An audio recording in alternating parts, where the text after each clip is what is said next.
back into the Bravado Wireless game of the week. Looks like the Tigers are going to kick off to the Wagner Bulldogs. It's going to be a pooch kick.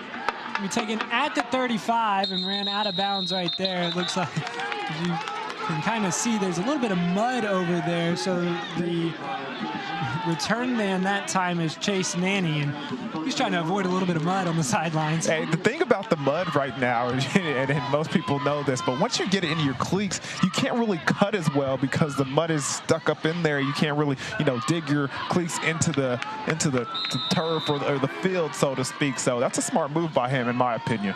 All right, well, the Bulldogs are going to take over, ball on their own 34-yard line, and senior day underway here in Cleveland. And a key stat to watch out for today is the Cleveland Tigers defense is only averaging giving up 19, just under 20 points a game. As they're going to give it right side, hitting the backfield as a running back, but he bounces out to the outside beyond the numbers at the 40 to the 44-yard line. That time on the run, it looks like it was Braden Drake, the running back. 5'8", 155-pound junior Drake picks up a solid 9 yards, and we got an injured player on the field. That's a good start if you're Wagner. Yeah, definitely is. Doing a good job of bouncing it to the outside once he gets beyond the line of scrimmage and finding some daylight. Unfortunate to see one of those Bulldogs on the ground right now. He looks to be a little shaken up in his leg area. That's the thing about playing in cold weather. Yeah, it takes some time to get warmed up, to get moving around, and when you do get hit, those hits hurt a little more in the cold weather than they do when you're all warm in August into September. We are here at Billy Vessels Memorial Stadium. You can see in the end zones are the numbers of every senior on the Cleveland Tigers football team, which is a really cool way to honor those guys and make sure that they are going out with a bang. And the injured player is up now and off of the field and about set for second down, the second play of this game. Cold night in Cleveland, which is, we would say, probably about 30 minutes west of Tulsa, Oklahoma. Tigers and Bulldogs. Those are classic high school mascots, aren't they? Yeah, I mean, as old as time. Man in motion is Clayton. They fake it down. They're going to keep it with Trimble. Trimble with space out to the 40, to the 30. Makes a cut at the 30, back to the 25. Falls forward after he's hit at the 20 and will fall at the 20-yard line in between the hash marks and the numbers, but a nice run that time by Trimble. Check out this replay right here. A double reverse to get the game started. Nice job by Trimble finding the open space, but some of the safeties back there having the angle on him. Good job to them too, taking the proper angle, because it looked like Trimble was going to take that one to the house. Yeah, he had an angle at about the 50-yard line that looked like he could have gone to the house, but as you said, the safeties are able to stop him before he can get into the end zone. But it is good field position for Wagner. At the 20, they're going to give it to the running back, Chochi Watson. Watson carrying defenders all the way out to just short of the 10. We'll call it the 11-yard line. And Wagner's just showing the power and then also a little bit of finesse along with it. Yeah, that was a nice run by Chochi right there. Nice physical run, good holes. It was 22 personnel, 2 tight ends, 2 backs in the backfield, and they do a great job getting the hat on the hat, and Chochi taking one defender with them for the 9-yard gain.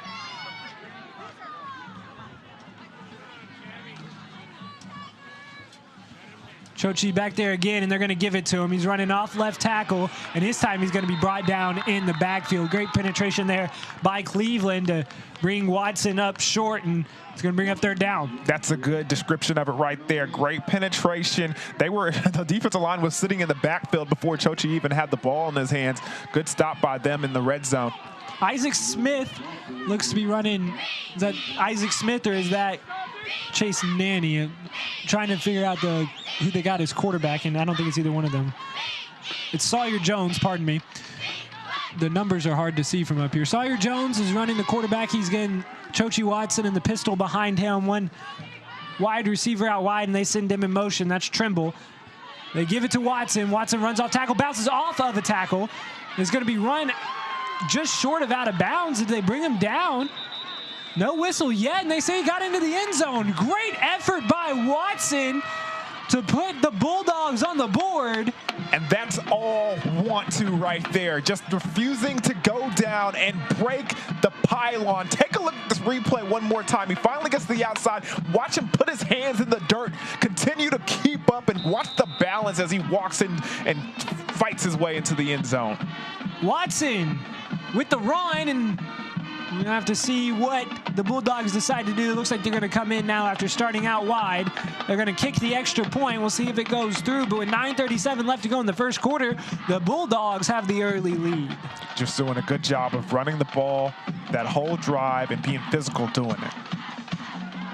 Extra point is down. The kick is up, and it is good. A 7-0 lead for Wagner, and they really showed their dominance on the ground, not even attempting a pass that time, Dion. No, not even looking like they wanted to.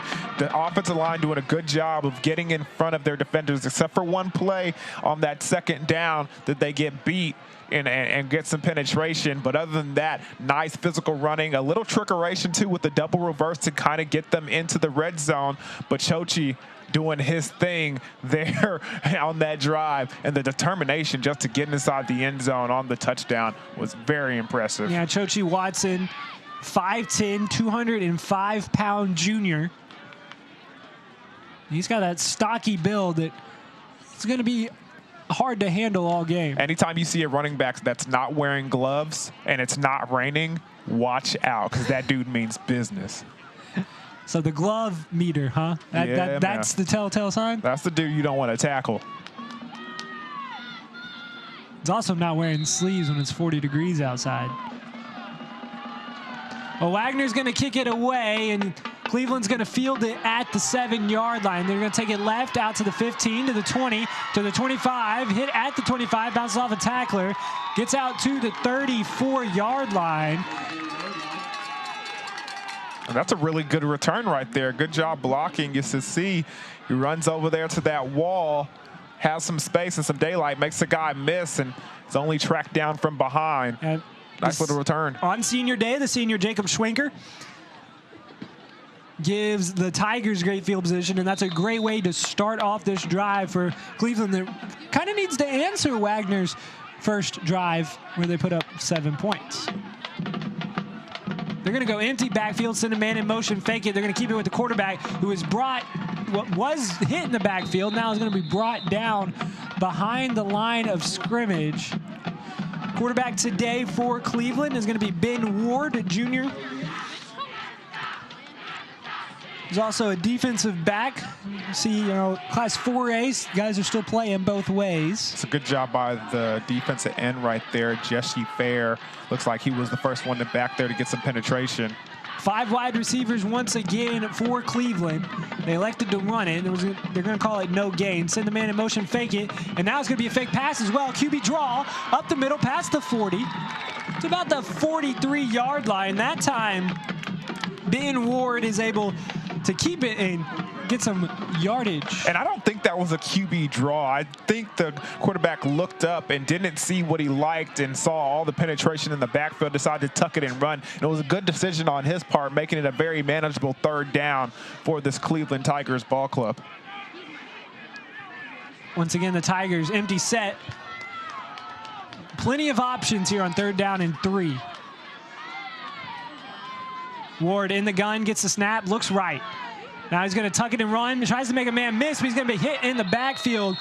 They tried to go to the well one too many times there, Dion, and Ward is dropped. He'll bring up 4th down. Yeah, right now Ward is just looking at his first read, and when he sees the penetration in the backfield, it's kind of got a little happy feet back there. Take a look, one read, and then he sees the pressure coming. He decides to get out of there. He might have still ran for that 1st down if one of his own teammates didn't get in his way, and he couldn't really bounce it outside to his liking.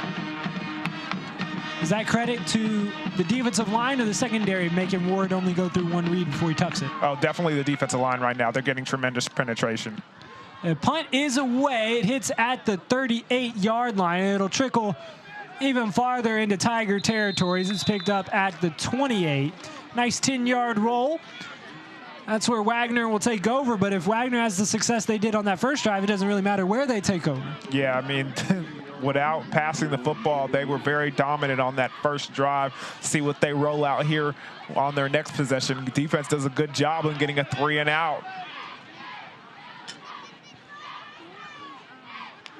Quarterback Sawyer Jones coming in for his second drive. He had an easy one the first time, just handed off mainly to Chochi Watson, but they did do a reverse, I guess a double reverse that allowed Brian Trimble to gain significant yardage. It's a full house set as this is going to be the first pass as they throw it deep down the sideline.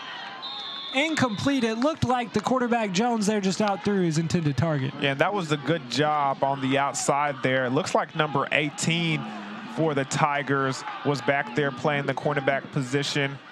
Looks like Jacob Tyler, the freshman, doing a good job of having enough cushion and being able to run with the wide receiver. I think there was just a little too much trust there from the quarterback, Sawyer Jones, and his wide receiver because he didn't have that cornerback beat at all.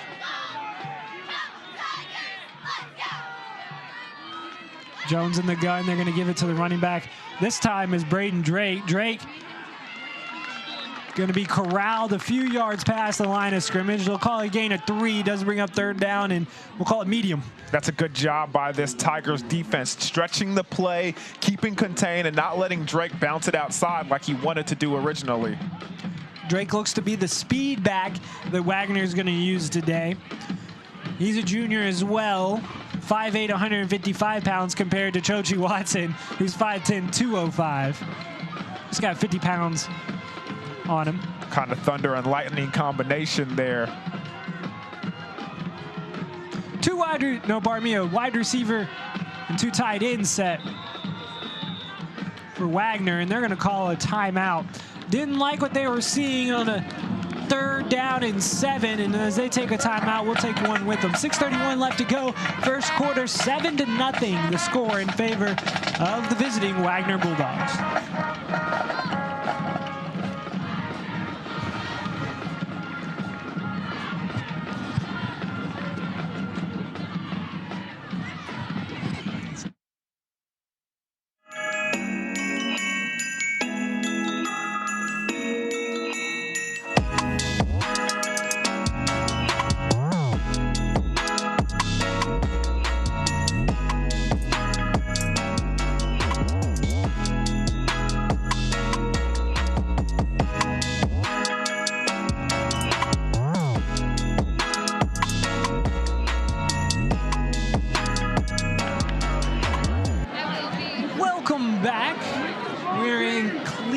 Oklahoma for the Bravado Wireless Game of the Week. I'm going to let you know that, hey, give the gift of unlimited internet this holiday season. Check out Bravado Wireless's unlimited internet plans today.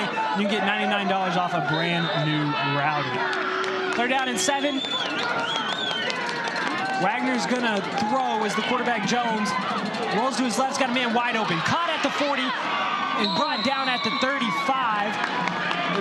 It looks like Drew Mills got behind the defense there, and after he had to slow down to catch the ball, the safety came over and tackled him, but a great play design there by Wagner to pick up the first down. And right there, that's what we call a nice corner route. Look at number 1 for the Wagner Bulldogs, Drew Mills, running that corner route from that slot receiver position, gets wide open. And I'm telling you right now, if the conditions of the field aren't what they were, he probably scores right there because you see him slip when he's trying to cut back. The cornerback over pursued. He might have been able to cut back and get into the end zone. They're going to give it. No, they're going to keep it. Jones keeps it, runs left side up to the 30, falls forward to the 26. And Mills really slipped on that moist field over there around the 40-yard line and couldn't cut back. 7-0 the score. Wagner leading Cleveland. Driving once again inside the 30. Clock rolling, 5:50 left to go. This time the give is to Drake. Drake Trying to bust it outside, puts his foot in the ground, and we'll get north and south, and we'll pick up enough yardage, it looks like, to be close to that first down marker. And now they are going to move the chains. And that's a great job defensively by number 21, Caden McCarthy, doing a good job of coming up field and making the running back cut back from his outside linebacker position.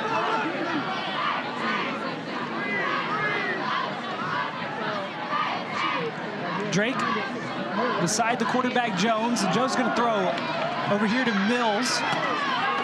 Near side, Mills past the 20, but can't get out to the 15, brought down by 3 Cleveland Tigers. Good job that time by the Tigers of swimming to the ball. Yes, Mills doing a nice job catching the screen pass and trying to get upfield.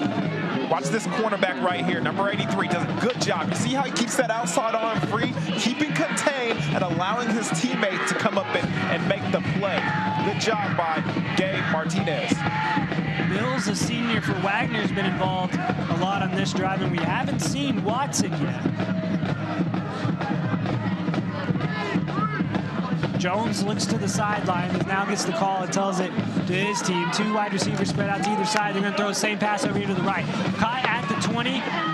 Trying to get to the first down is the wide receiver, Brian Trimble. He will not make it, though.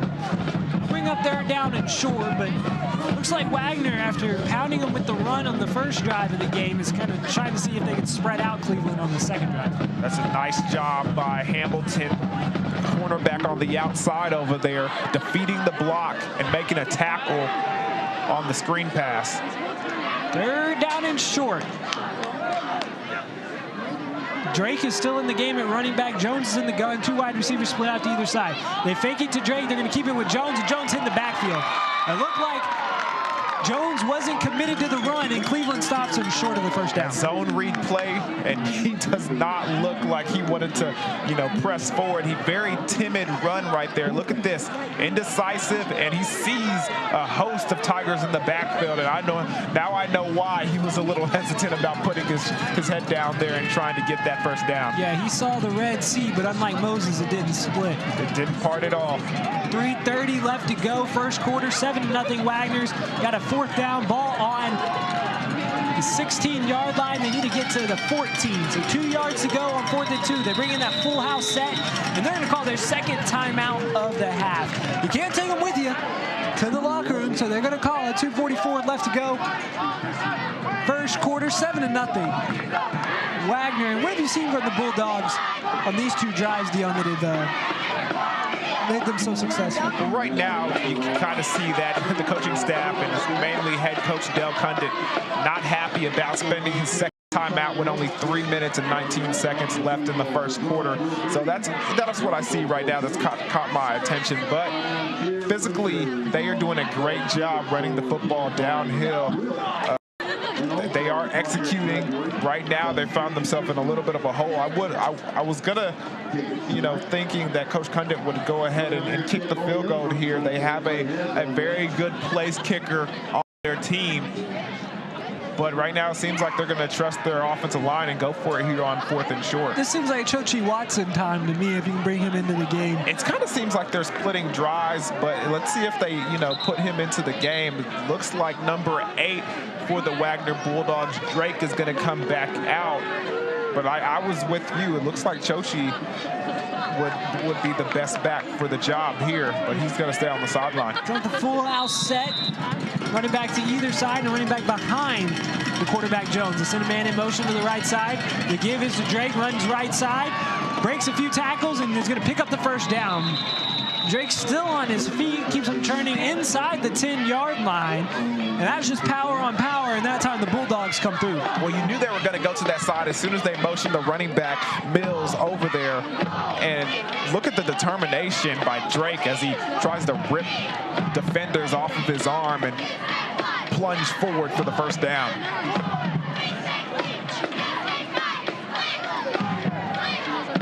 First and goal, ball just, and they're going to place that ball right on the 10-yard line. So 10 yards to go for Wagner before they can punch it into the end zone.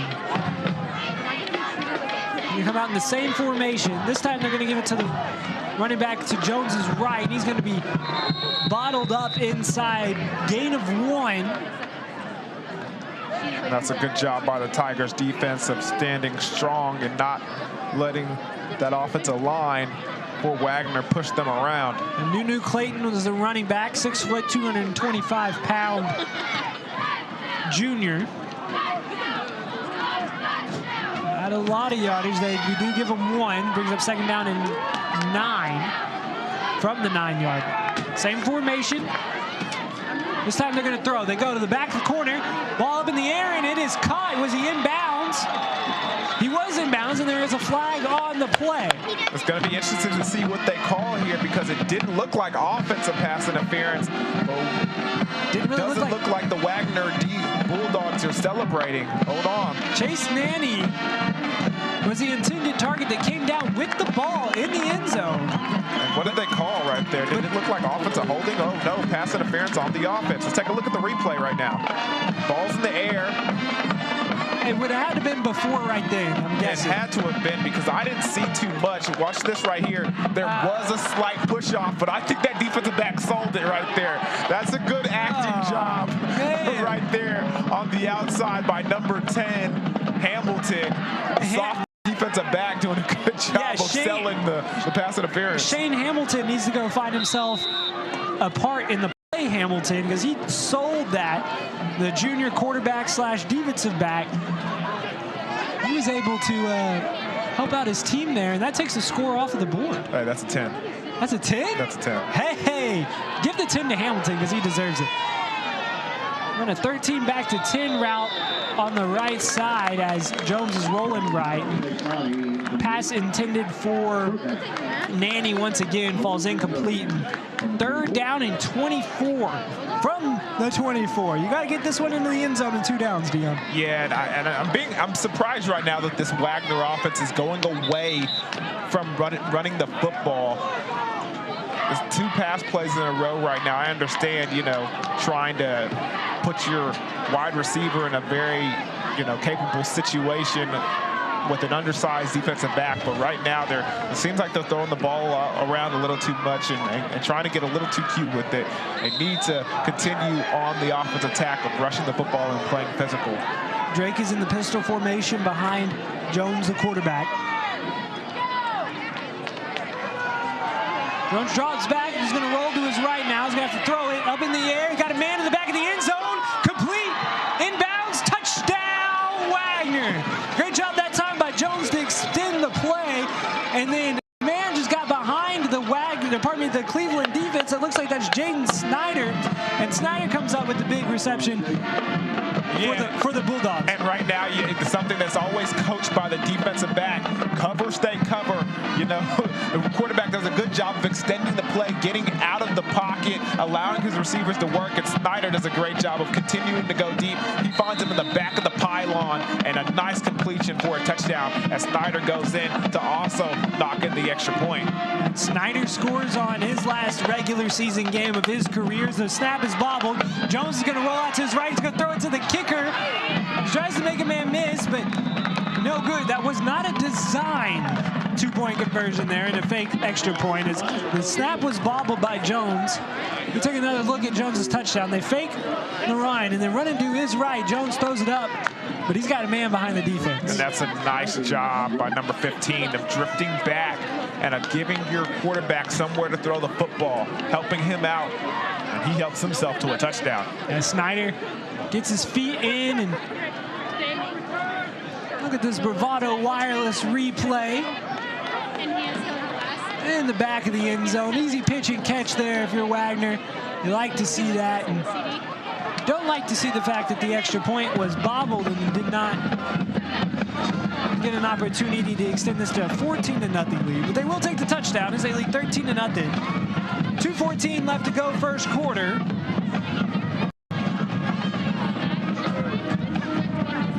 Only been 3 possessions so far in this game. Cleveland on their 1 possession has punted. Wagner scored twice. A run by Chochi Watson. Then a pass completion by Jones to Snyder. That's how the Bulldogs have gotten on the board.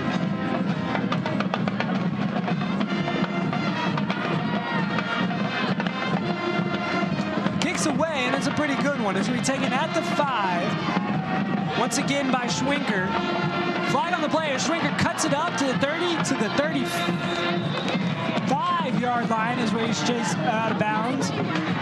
And the way the runner was running down the field and ran past the ball carrier, I'm going to guess that he was pushed in the back. And that is what is going to be called as a block in the back against Wagner. So that'll take away the good field position. They move the ball all the way back to the 8-yard line of the Tigers.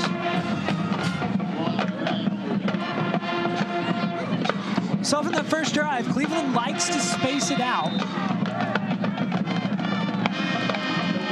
5 wide receivers once again. Nobody back there with quarterback Ben Ward. Sends a man in motion. He's going to give it to him this time.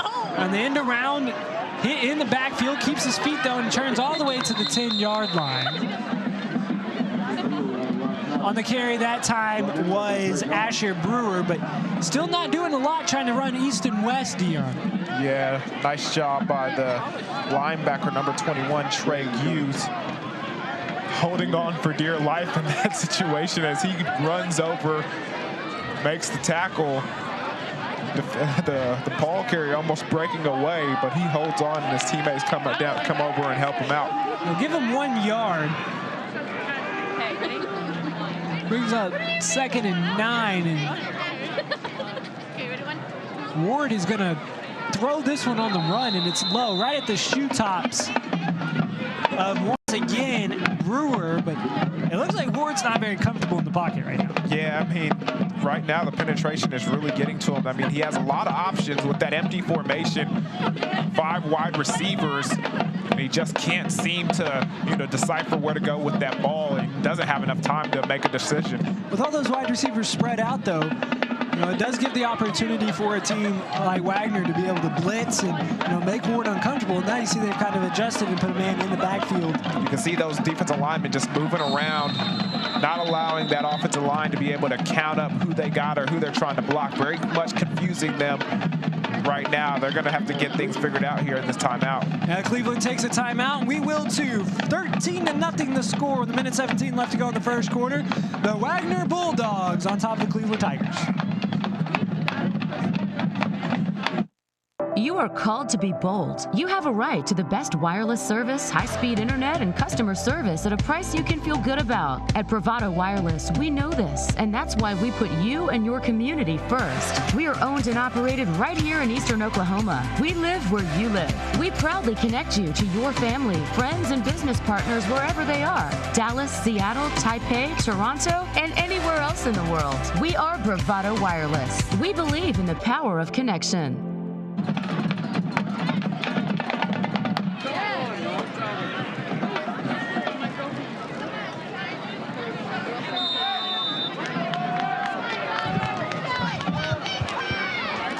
Third down and 9, and the penalty flags are flying before the Cleveland Tigers can get the play off. And this time it's going to be an offsides against Wagner. That is a free 5 yards, and Cleveland will take that for sure. Gets them out of the shadow of their own end zone as the nose of the ball is touching the 14-yard line. Now we'll call it about 4 yards that they need to go. Pick up that first down. In the gun is Ward. Got a running back beside him. He fakes it, throws a slant route, complete at the 21. Tackled at the 26. That time on the reception is Keegan Chapman, and that's moving the chains for the Tigers. Finally, a nice positive play for this Tiger offense, something that they desperately needed. 4 wide receivers, and it looks like they've had some more success ever since they brought a running back into the backfield with Ward.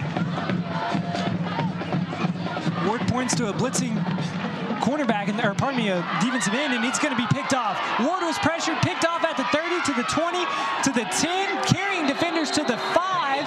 That time it looks like that was the linebacker, Trey Goss.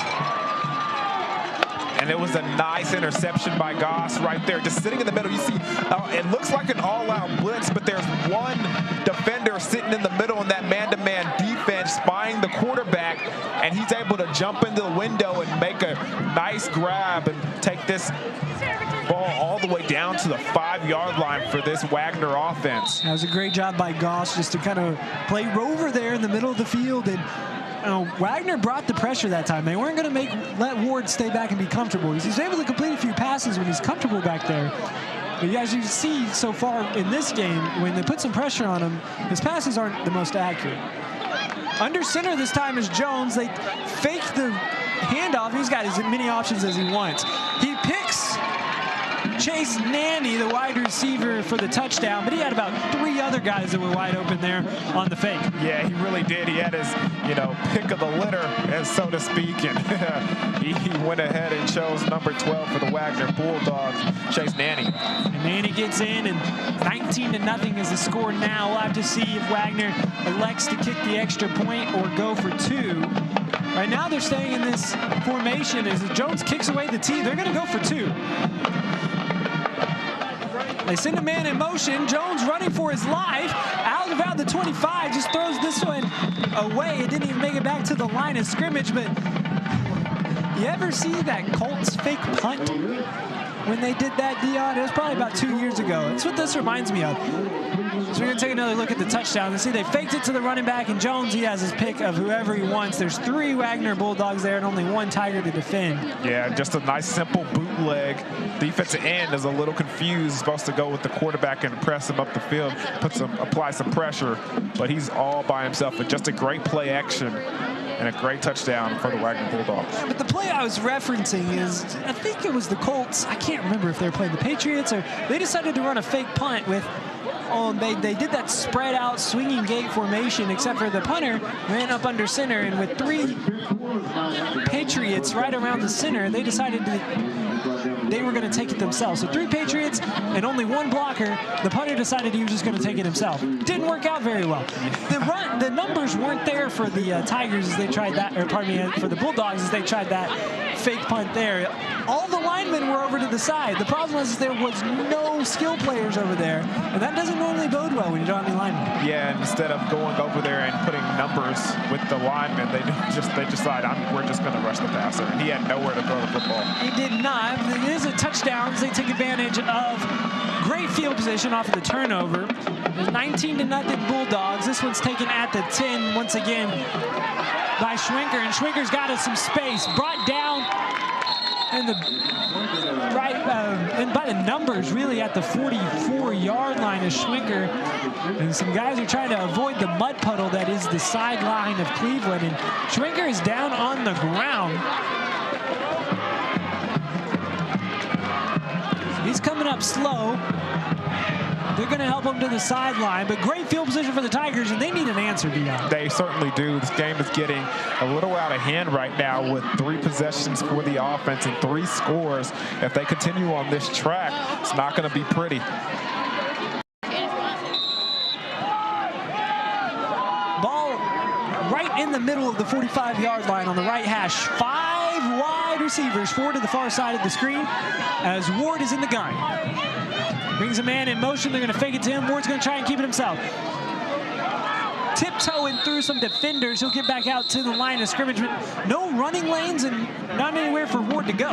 Yeah, they kind of have figured out the running game for this Cleveland Tigers offense is coming directly from their quarterback, and they're keying on it right now, and it looks like a Wagner Bulldog is a little shaken up on the ground. We hope you are enjoying tonight's broadcast. Help us in our mission to connect communities by liking and sharing tonight's game so all your friends and neighbors can enjoy it as well. We are the Bravado Wireless Game of the Week. As you said, a Wagner player is down on the field, and it's been a long journey in the last regular season game of the year as the clock goes to zeros, and they'll run out for the first half of the second quarter after this break. 19-0 the score in favor of the Wagner Bulldogs. And we'll be right back here on the Bravado Wireless Game of the Week. everybody. The quarterback club is selling tickets for a chance at the Tonight's game is brought to you by Simtel. Through the power and speed of broadband, Simtel provides innovative television, reliable telephone service, and fast internet connections. Simtel. Live connected.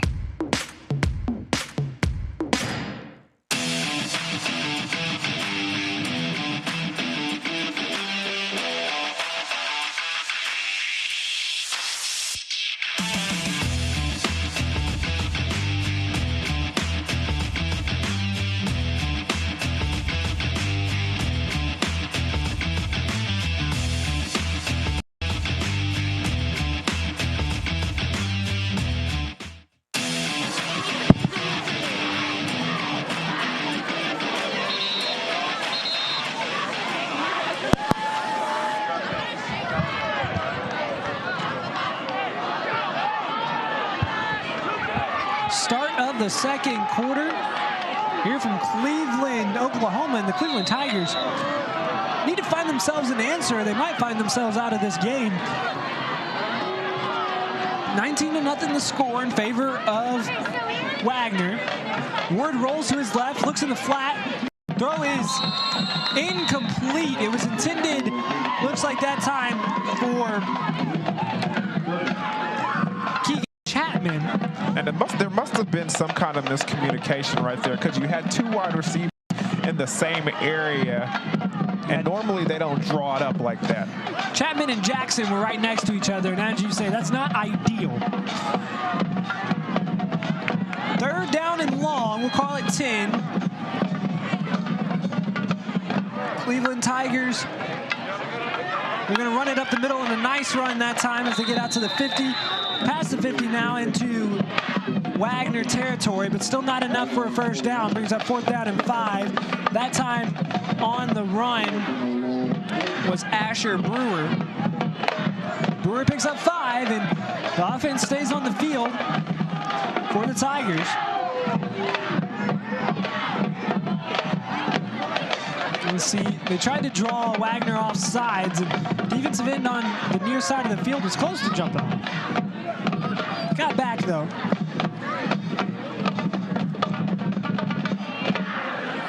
Brewer looking left all the way, throws a slant, batted down at the line of scrimmage. Great job that time by the Wagner defense, specifically Caden Charbonneau, to knock that ball down, and that's going to give the Wagner Bulldogs the ball and with a chance to put this game out of reach. That's just how they teach it. If you're not able to get back there and make a difference, getting some pressure on the quarterback or getting in his face to, get a sack, then put your hands up, get in his way, get in his line of sight somehow, and maybe, if you're lucky, tip the ball. That's exactly what happened right there. Ball spotted just on the other side of the 50-yard line. So we'll say technically this drive starts in Wagner territory, but not by much. Send a man in motion, fake it to him, give it to the running back. That time it's Drew Mills. Mills picks up 3, but there is a flag down on the play. It's going to be interesting to see what they call here. This one looks like it's in the vicinity of holding. This is going to go against the Bulldogs. They back them up 10 yards. It is indeed holding. That'll move the Bulldogs back into their own territory. One timeout left for the Bulldogs. The Tigers have 2. Clock rolling now. Just under 11 minutes. What have you seen so far from this Bulldogs offense that has made them so effective? Right now they're just executing. It seems like they know that they have the better athletes on their side of the field, and they're handling this defense very easily. Now they run a toss sweep to the right, and now the running back cuts it back to the left. That's Drake, who gets out to what was the original line of scrimmage, so right around the 50-yard line, picks up 10. Drake puts his foot in the ground off the halfback sweep that was supposed to go to the right, and he takes it all the way to the left, and a great job making something out of nothing. And I tell you right now, he possibly, if he just slips one tackle, good job. Watch the effort by Gabe Martinez, number 83, right there, catches the number 8 Drake by the ankles as he's breaking off to the outside. It could have been a big yard for them and maybe possibly a touchdown. And Drake looked like he had the corner there, so great job by Martinez to trip him up. They fake the handoff, and this time quarterback Jones is pressured. He's going to throw this one away. The ball falls harmlessly, and thankfully also for the Bulldogs, it falls out of the muddy sideline. And it looks like there is a flag right now on the field, and it might be. It didn't look like there was an intended target. It didn't look like at all that there was an intended target. He was out of the pocket. And the ball did make it past the line of scrimmage. It did, but he didn't have not one wide receiver in the area. So let's see what they called here. They're talking with the coaching staff. If my understanding of the rule is correct, I'm going to wait and see what the call is before my understanding of the rule I say. The anticipation is killing me. Use the silence, Dion. Looks like it is going to go against Wagner. It is intentional grounding. Did you just say that it was a decline? It looked like there were two flags on the play. Okay. There was one on the 50 and then one over here on the 35-yard line. So there was two. So I'm guessing they declined one of them and took the one with the more yards penalized against Wagner. I'm just saying an intentional grounding is a loss of down. I would have taken that one. Okay, it is third down, so we are right. Or they are right, not we are. Yeah, I think we were right too. You said it. 19-0, the score, and the Wagner Bulldogs can't get out of their own way right now. Jones, they're setting up a halfback screen, caught at the 20 to the 40 to the 50, plenty of room. To the 40 to the 35, cuts back to running back, and he runs into his own man, but still on his feet at the 30 to the 25 to the 20. Is Riley ball on the ground though as he's brought down around the 15-yard line. We'll have to see if he was down, if the ball came out. The ball did come out, and after a great run that time by the Bulldogs, the Tigers take advantage. And just a very sad ending to a very exciting run. Look at this right here. Runs into not one, but two of his own defenders. Makes a nice tackle-breaking run right there. And then the last hit jars the bar loose. And we mentioned this during the pregame show. With this weather, taking hard hits like this, turnovers are going to be an issue. And the ball tends to fall on the ground a little bit more. And right there, you see it. And Cleveland Tigers defense is able to pounce on it. And Braden Drake fumbles it after a fantastic run. You should listen to this man, Dion. He knows what he's talking about. No, a little couple stuff, a couple stuff. The Tigers take over, and it could have been trouble as their quarterback breaks a few tackles, and nice job by Ward. That time, the first time that we really seen the draw work, an advantage of the Tigers is he gets a first down. And, like we said, the Tigers were in trouble. If Wagner puts that ball in, then it's a 4-score game. Yeah, look at this right here. A nice run by the quarterback, number 20 for the Cleveland Tigers. Ben Ward, as he sidesteps a defender and gets up the field. Ward's got a man in the pistol formation. They're going to give it to him. That is the running back, Asher Brewer. Brewer turning his feet. And looks like the Tigers got some pep in their step now, Dion. Yeah, they certainly do. Momentum is a big thing in the game of football. Right now, the Tigers have a little bit of that momentum from creating that turnover and giving their offense an opportunity here. I would continue running the football. Looks like they're having a lot of success with that, with these unique formations that they're doing with the 30 personnel, 3 backs in the backfield, 0 tight ends. Give is to Brewer once again, runs away from those tight ends. Flag is down on the field. Brewer picks up 3. Let's see if it stands. There's another flag. It's very unusual to see this many flags late into the season. I think we attract them. It's got to be the case. Illegal formation against the Tigers. You talked about it was a weird formation. Well, it was a little too weird, Dion.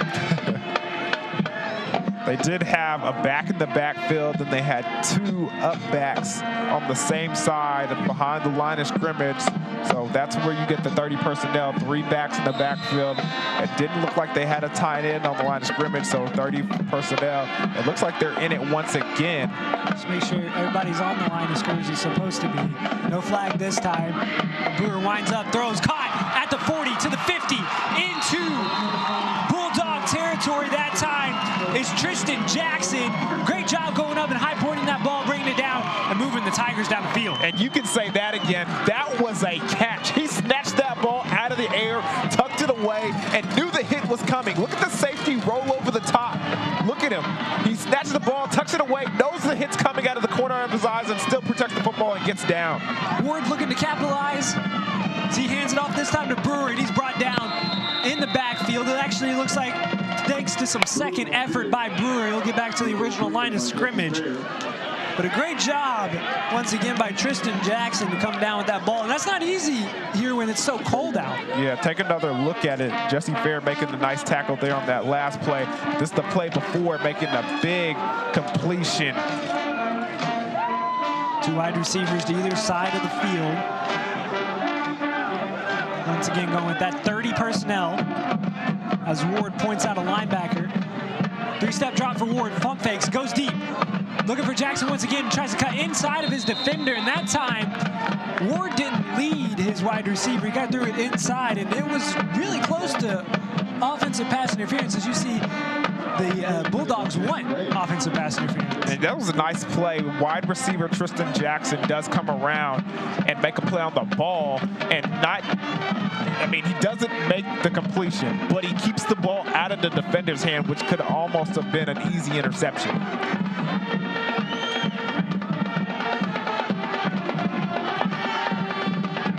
Third down and 10. Ward rolls right. Throws it back across the field, complete to Brewer at the 45 to the 40. He'll be close to that first down marker. It looks like the spot will give him the first down. Nice misdirection there from the Tigers, and they've got some momentum moving the chains as they are on to the 38-yard line. And that's a great job by Asher Brewer making the run when he didn't have the help that he needed over there on the outside. You could see an offensive lineman missed the block, but just the sheer determination to get up the field and get the first down allowed him to grab that first down for the Tigers. It should have been a lot more, though, for this offense. 2 wide receivers, far side of the screen, a tight end as well on that side. They give it to Brewer running right. Brewer cuts back to the 30, to the 20, up around the 15 before he's brought down. That time, a nice run by Brewer, getting him out in space. And the Tigers into the red zone. And you can see the speed on Brewer as he decides to go north and south. Look at him stick his foot in the turf. The grass, as we're playing on the field right now. Right here, bang, gets upfield, and look at the speed. Getting into the secondary very quickly. Ball on the 18. Ward in the shotgun. He's got Brewer beside him to the right. 2 wide receivers to the far side. Fakes it to Brewer, keeps it himself. Makes a cut at the 20 up to the 14 is where Ward goes. And that's a good run on first down. Ward operating that zone read, reading the defensive end. And the quarterback draw on the fakes and the running back actually works now because you've had some success running the ball. Yeah, definitely. Especially the way Brewer's been handling his offensive responsibilities. Now Wagner has to keep a close eye on him, allowing number 20 for the Tigers, Ward, to run free. 2 wide receivers to either side. Ward rolling to his left, throws in the flat, complete at the 7-yard line, but he can't stay in bounds. That time, pass completed to Keegan Chapman, but Chapman had some space over there if he could have stayed in bounds. It really could have been. Right now, the quarterback leads him out of bounds just a little too much because he did have some room to run there. It is a positive yard gain for the Tigers and does bring up third down and very short. See, head coach Ricky Ward for the Tigers is all the way out, almost to the numbers on the side of his field. Ward drops back, 3-step drop, throws over the middle. Incomplete, just out of the reach of Noah Townley, the wide receiver. And I want you to check out this replay if we can. He has two viable options, but I think he should have went with his second read over here to the outside. It looks like number 14 is wide open running this corner route. Watch right there, bang, outfield shoulder, he hits it. If he throws to the deep pylon, he has a touchdown. Yeah, he has no over-the-top help. It's one of those things where Ward took that three-step drop and wanted the ball out of his hand, though. Brewer goes into motion out to the right. Ward's going to try and keep it, makes a man miss, keeps his feet churning, gets the first down, and falls forward to the 3-yard line. That could have been disaster for the Tigers as Ward was hit in the backfield. Instead, it's positive yards and a first down inside the 5-yard line. And this defense didn't bite. You saw what they tried to do. They tried to roll out the running back pre-snap and try to get a linebacker to go with them and extend, so it's less opportunities inside the box.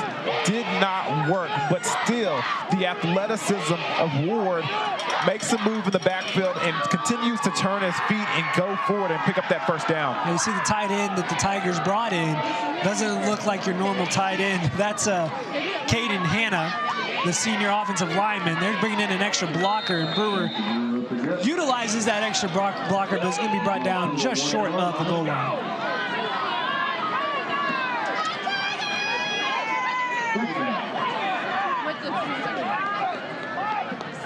What a swing of momentum here if the Tigers can put it in. Yeah, and it's going to be very important that they do. They have to capitalize on this momentum. Second and goal from the 1. Ward is still under center. He's got two blockers in the backfield to his left. That's where he's going to take it. Into the end zone. Untouched goes Ward. And the Tigers are on the board. That's a great drive by this offense and something this Tigers faithful can get behind. A very, very strong drive. It looked like the Tigers were dead in the water, Dion, and instead they take a drive over 80 yards and punch it into the end zone, and an extra point away from making this a 12-point game.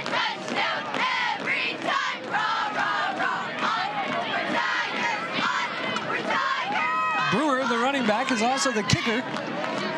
So it looks like Wagner jumped off sides, and the kick is blocked. That'll be useful for Cleveland to get another opportunity at this. Seems like this Wagner Bulldog team is having problems with the extra point on both sides of the ball. Not as easy as it always seems. There's some good plays by the Tigers there on that drive. It looks like they finally found their groove. They've gone away from that 5 wide receiver set and utilized what the Bulldogs have given them in the sloppy conditions.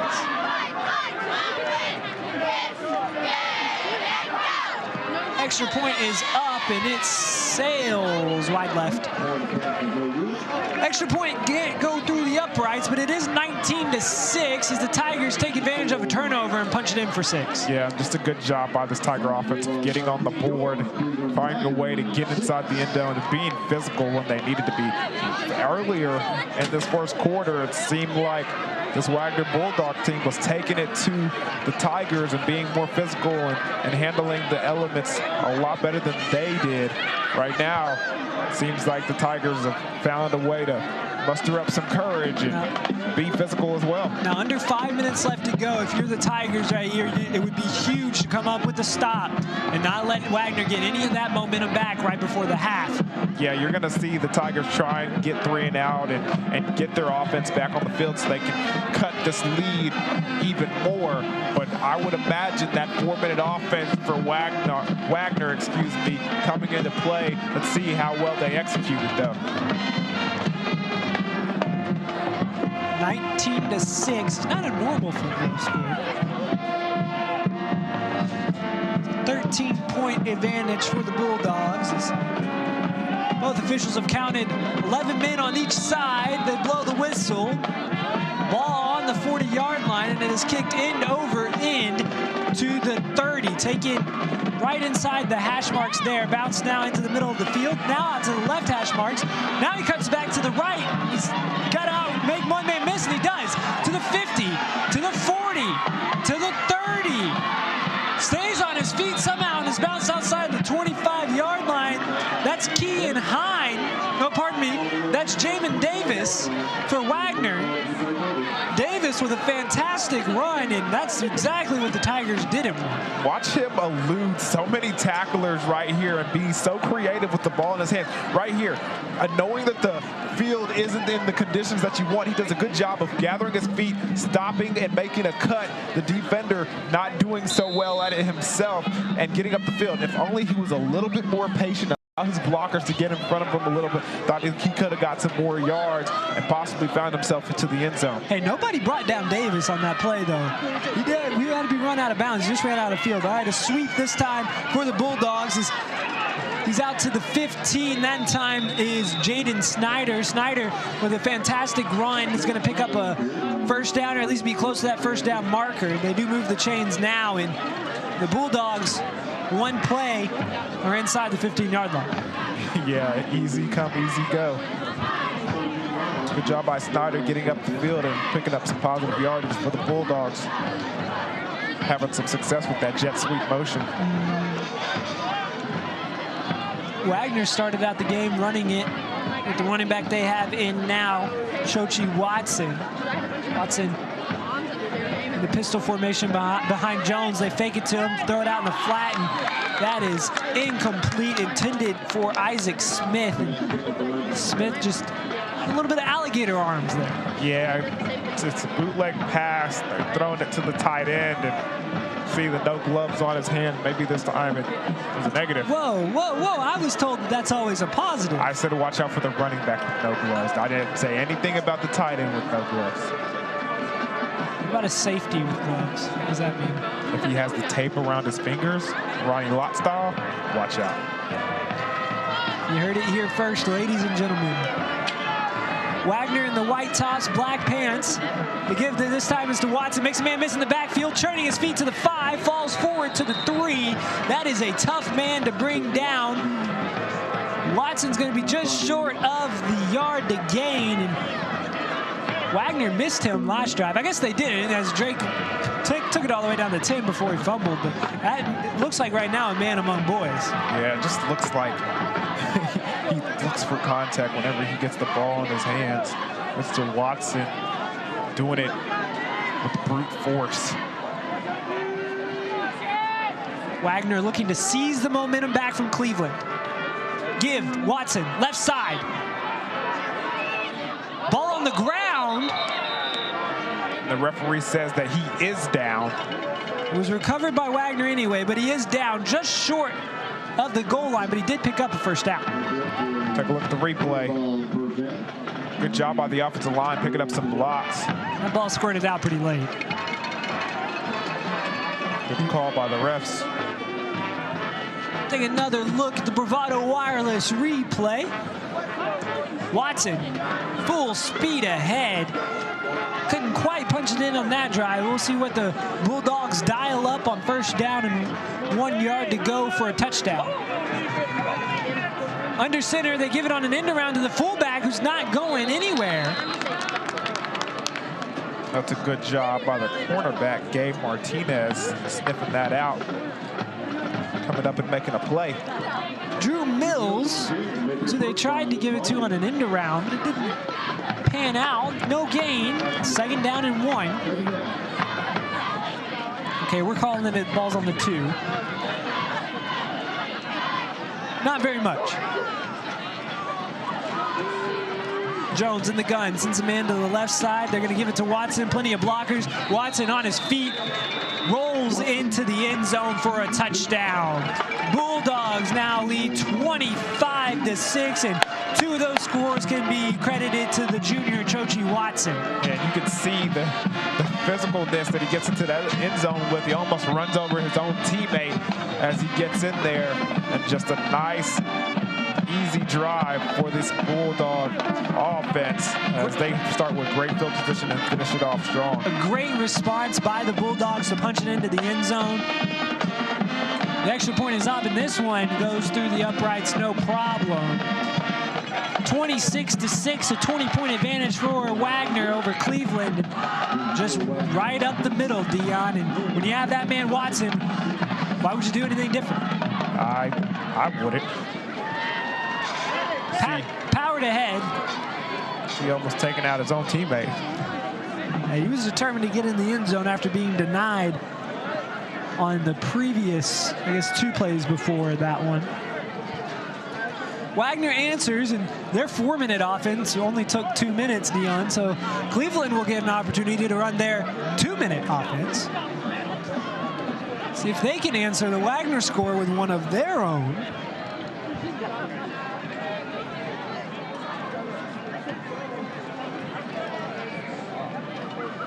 Ball being placed right in the middle of the field at the 40-yard line.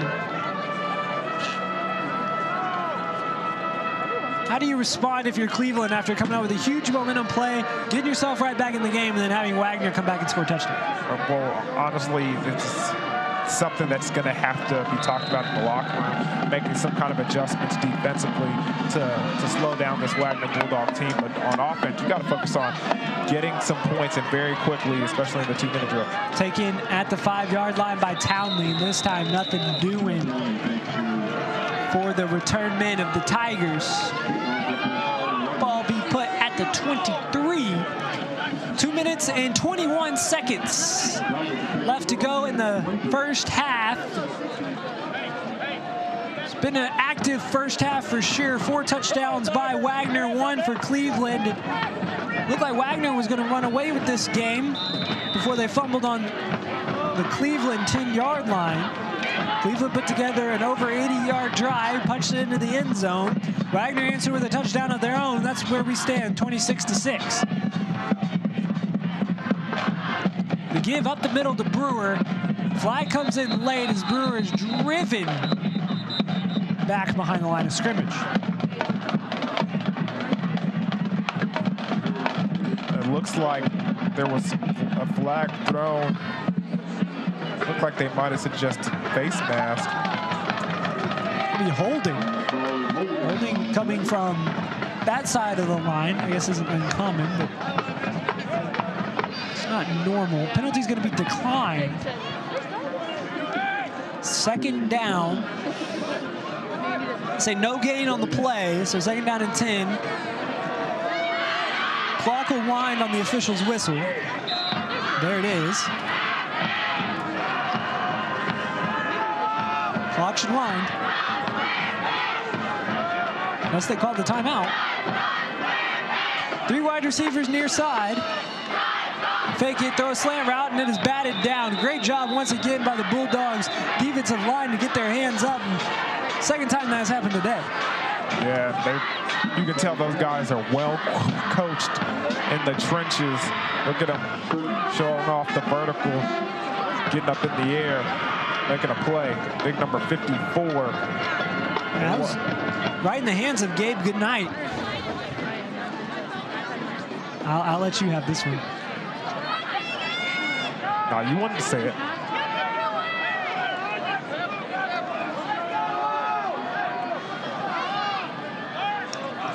We'll come up with something. 3 wide receivers to the far side. That's the way that Ward rolls. Pass is complete just beyond the 1st down marker. Nice job that time to shift the pocket for Ward and pick up the 1st down for the Tigers. And that was a nice flood route combination right there. You saw 3 players at different levels of the field on that side of it. He goes for the intermediate route, and it's a nice catch on the sideline by number 25, Chapman. Why is it called the flood route? Because you're flooding one side of the field. It's a guy in the flats, there's a guy in the intermediate throw, and there's a guy that goes deep on that corner route. 3 wide receivers once again, same formation just to the other side, and this time complete at the 40-yard line, tackled up to the 43. Chapman comes up with the catch, and Tigers got something moving. The clock rolls under 2 minutes though. They're gonna have to get in a little bit of a hurry now. They do have 2 timeouts. It's taking a little bit longer than head coach Ricky Ward would like. Same formation, 3 wide receivers near side. Brewers in the backfield is going to be an extra blocker. Ward thought about running, Now throws and it's complete. Complete at the 46 to Justin Keeler. That's positive yards. Keeler gets out of bounds and stops the clock. Brings it, and it's a first down. So, I mean, there's worse things that can happen there if you're the Tigers. Yeah, Ward taking every last possible second to decide where to go with that football and throws it into a small window, making the completion, though. Formation shifted to the far side, and it's going to be an offsides. That time, Noah Townley. There was no hiding that one. He got off to just a little bit of a head start. When you're a wide receiver, it's kind of hard to hide your false starts. And he's right in front of the ref over there on the top of our screen here. Luckily for the Tigers, the previous play went out of bounds. This is not going to cost them really any extra time. But it's going to cost Townley some playing time as he's going to find himself back over here on the muddy sideline. Ward's going to keep it, runs left side, makes a cut at the 45, lunges forward to the 50, get back in front of the chains. But running the ball keeps the clock running. Ward elects not to call a timeout. Clock is going to be under 1 minute before the Tigers get set. 57 seconds on the clock right now. Ward in the gun. Three-step drop, looks, throws over the middle, complete. Right at that first down marker. That time it is Chapman who picks up the first down. Clock stops as they reset the chains, and Tigers have got to go here if they want to get something out of this drive. I'm tell you right now, I don't want to jinx the Tigers, but offensively, they got this 2-minute offense running to perfection. Hopefully they can do something with it with the time running out. They're 40 seconds. taking way too long, though, to call this play in, Dion. Ball snapped at 38 seconds. Ward goes deep. He's thrown into double coverage, and it is dropped. It looked like one defender knocked it away from the other, and we got two men getting a very slow around the 5-yard line, right in front of one of our cameras there. Yeah, look at the safety. He does a good job of getting over and high-pointing the football. Looks like the cornerback knocks it out of his hand. Right in front of one of our cameras. Great work by our crew today to capture all of the action. Like Jamon Davis. He's going to get escorted out of the game. He looked like he was a little shaken up on the last two plays. Ward with a little jump pass, Tebow style, up to the 35-yard line, but in the middle of the field and not picking up the first down. The clock runs. They do call a timeout. Clock stops at 22 seconds. Ball spotted on the 36. That's how far the Tigers have to go for pay dirt. What do you want to see out of Cleveland here, Dion? Well, honestly, they have to take a shot. They have to take a couple shots. You got 22 seconds left. It looks like it's time for 3 plays. And you got a timeout, so you don't have to throw it just to the sideline. But it's still 3rd down. You got to remember, though, 3rd down in this situation, you got 4 plays. I mean, excuse me, it's not 4 plays. 2 plays to pick up the first down. That's why we are up here, Dion, is because math is not our strong suit. Speak for yourself. I got an accounting degree from Oklahoma State University. Well, apparently it doesn't mean much because you can't tell the 3rd down, you only have 2 plays. I was mistaken, okay? Accounting degree from Oklahoma State. I got a journalism degree. These aren't the same. Not in the very least. All right, 3rd down. As you said, they can utilize the play. What has been working for the Tigers that they can use here to put them down the field? You know what? They had a little bit of success with that flood route combination. I wouldn't be surprised if they go with that once again, especially with them having trips.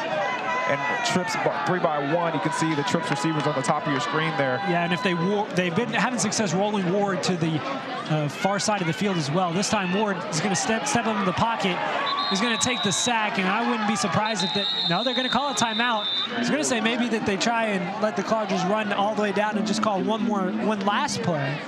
But head coach Ricky Ward elects to call a timeout now. 15 seconds left to go, and Ward just ran out of time. He really did. I mean, he tried to step up into the pocket and find some extra room to look down the field, but just a superb job by number 24, Watson, jumping over and, you know, making the extra hit to bring the quarterback Ward down to the ground. Yeah, he's reaching out, bringing Ward down. 15.4 seconds left to go. The main thing right now for the Tigers is they need 8 yards to pick up the first down, but they are still 40 yards away from a touchdown. And with 15 seconds left, that only leaves you about time for 2 plays. And if you pick up the first down and don't get out of bounds, you're going to have to call that play in a hurry. So, you know, during this timeout, you might have called that play already. And if you get a first down in the middle of the field without going out of bounds, everybody knows what play it is. Well, if you get a first down here, the time does stop. But the thing you got to be teaching your players is if we do get this first down, you got to hurry up back to the line because they're going to start the clock as soon as they set the ball. Trips wide to the far side of the screen, 2 to the near side, 5 wide receivers for Ward. He's going to have his pick. He lines up 5 yards deep in the gun, gets the snap, looks right, throws, complete over the middle, first down, and the ball's out, and Wagner comes up with it. Wagner's got an opportunity to return. On the return is Chase Nanny. Nanny shakes the tacklers out to the 30, and he runs out of space, and he'll run out of time as we got 3 flags on the field. And man, it was a great run by Noah Townley until they popped the ball out at the end. And here's the thing, he never tucked the football. He had the ball in his hands, and watch the way he's running with it right now. You can't see it from the angle that we have him in, but he's running with the ball very loose, and a good hit was put on him, and that thing got coughed up. And Nanny's trying to make something out of nothing here, you know, and great opportunities he is brought down. But we got 3 flags on the play that we're going to have to sort out. We'll let you know as soon as we know what's going to happen. But as you said, it was Townley that didn't tuck the ball away, but a great job by the safety to put his helmet on the ball and pop it out. Yeah, that's exactly how you teach it. And unfortunately, it's a turnover, and that's kind of going to be the end of the half in great field position. It's a hold against the Tigers.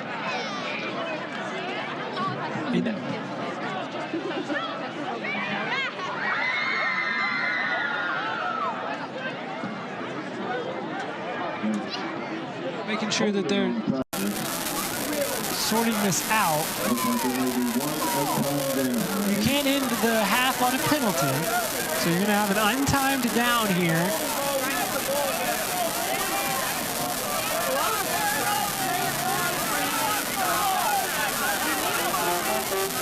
Ball has been placed on the 35-yard line. We'll see if Wagner just elects to take a knee, but apparently they're not going to as they call a timeout. And first half, the first quarter went by really fast, Dion. The second quarter has been a lot of interesting involvements, I guess. Yeah, it's been some penalties have been called in this quarter, and you've seen some turnovers take place, and it hasn't been the cleanest quarter of football that I've ever witnessed. But you know, hopefully they can go in there at halftime and talk to their guys and clean this up a little bit more.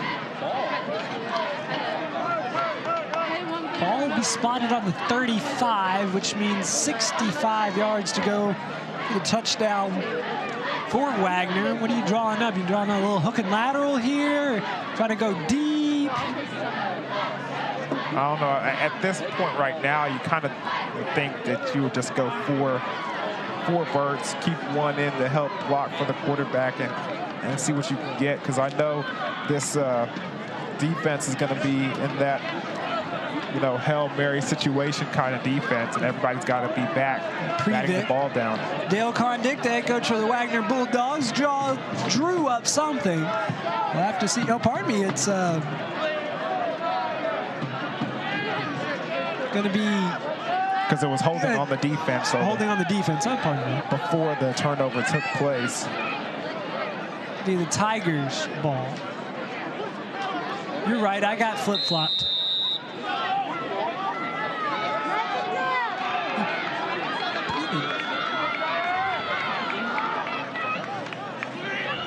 The Bulldogs are only bringing 3, and this one's tossed up into the end zone and intercepted once again. They're going to bring it out.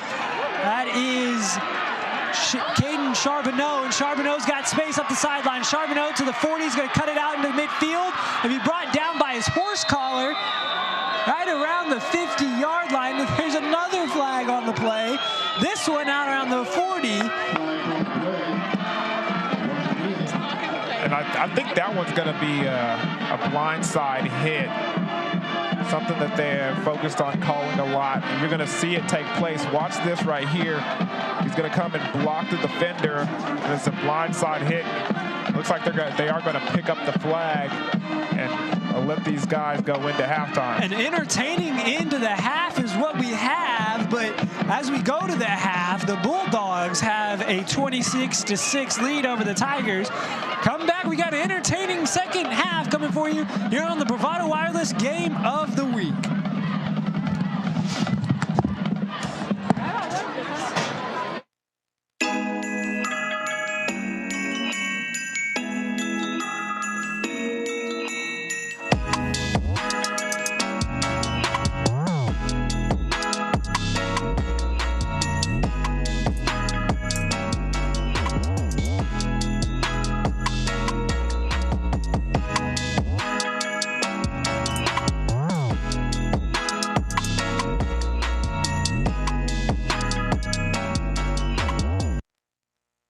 Hi, we're Bravado Wireless. You may have seen us at your local events and wondered just exactly what we do. We provide the highest quality cell phone service, specializing in outstanding coverage, both locally and nationwide. We're headquartered right here in Oklahoma, with multiple store locations in eastern Oklahoma. We provide the most affordable, unlimited talk, text, and data plans available. For a limited time, our unlimited plan is only $40 a month, and you can receive a free LG K30. Make sure you stop in now and enjoy our other amazing summer deals before they end. Visit Bravado Wireless store locations for all other details, or go to bravadowireless.com for more information. We are Bravado Wireless, and we believe in the power of connection.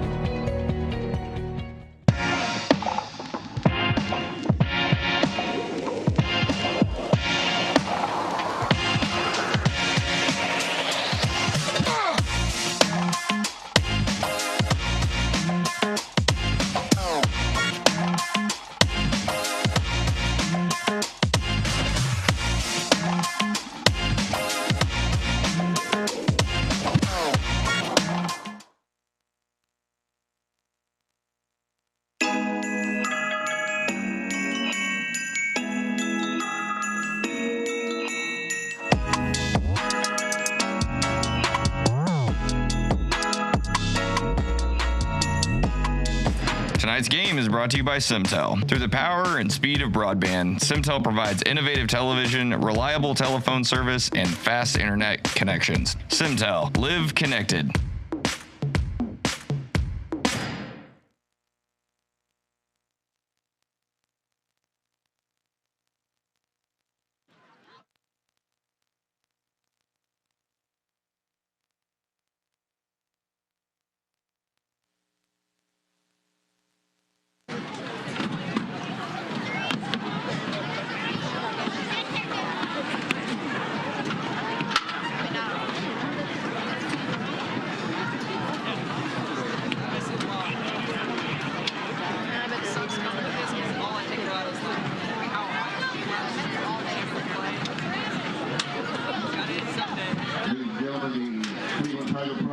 Marching band under the direction of Nick Johnson and Kiso Stokes.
This one little thing that she presses the button on.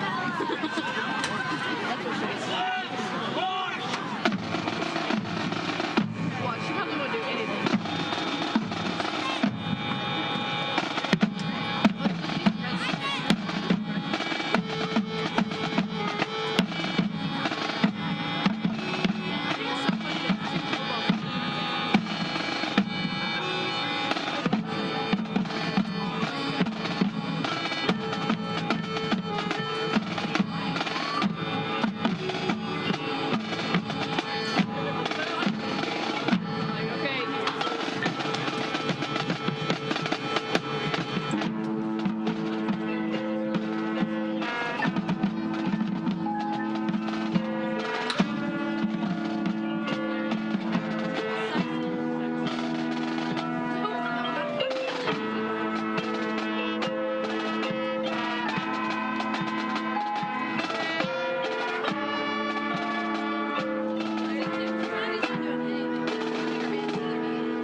Chasing the wild deer and following the road.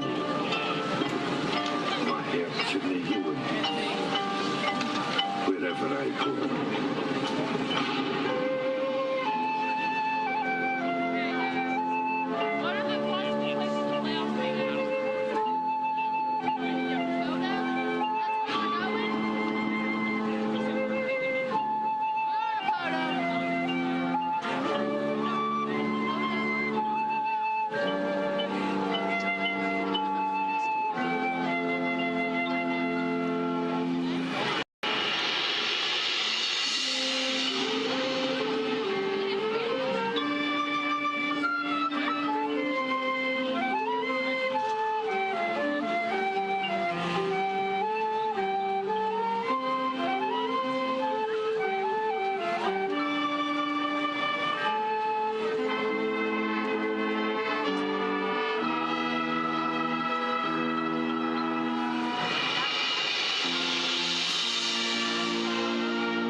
bled.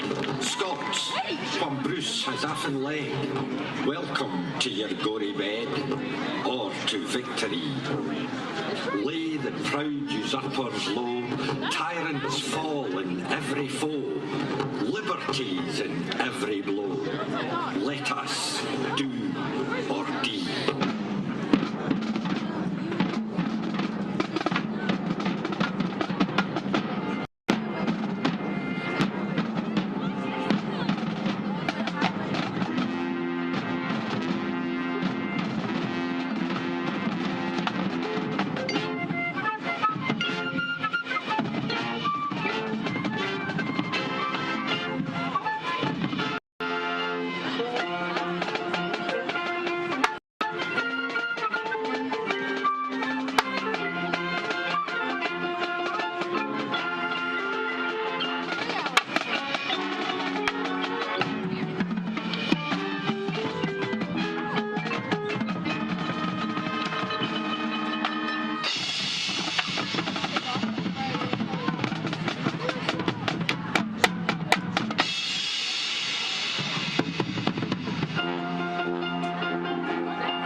And also for Bravado Wireless, they're live streaming the game tonight.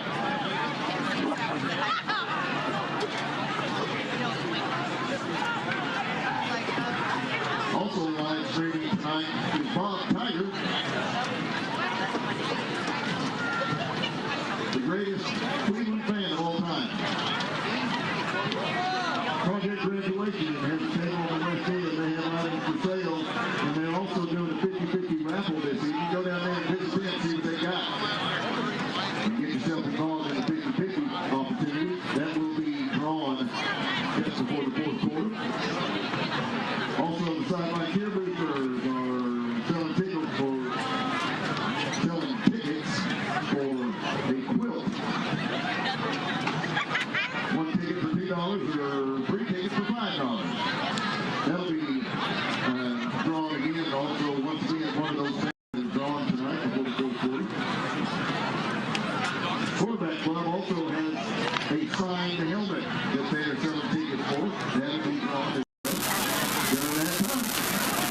welcome back to the second half. Excuse me, second half. As it's going to be Cleveland and Jacob Schwinker taking it at the 20-yard line. He'll get all the way out to the 25.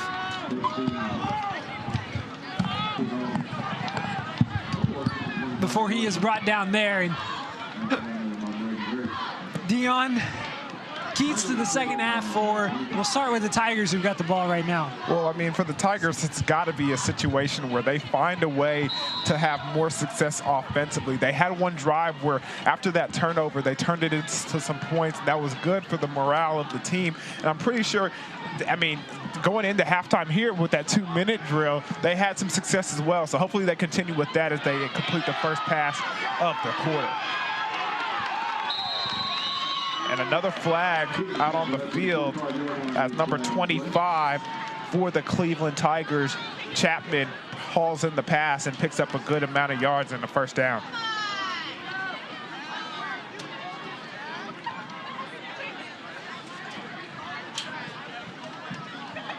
See what the flag is here.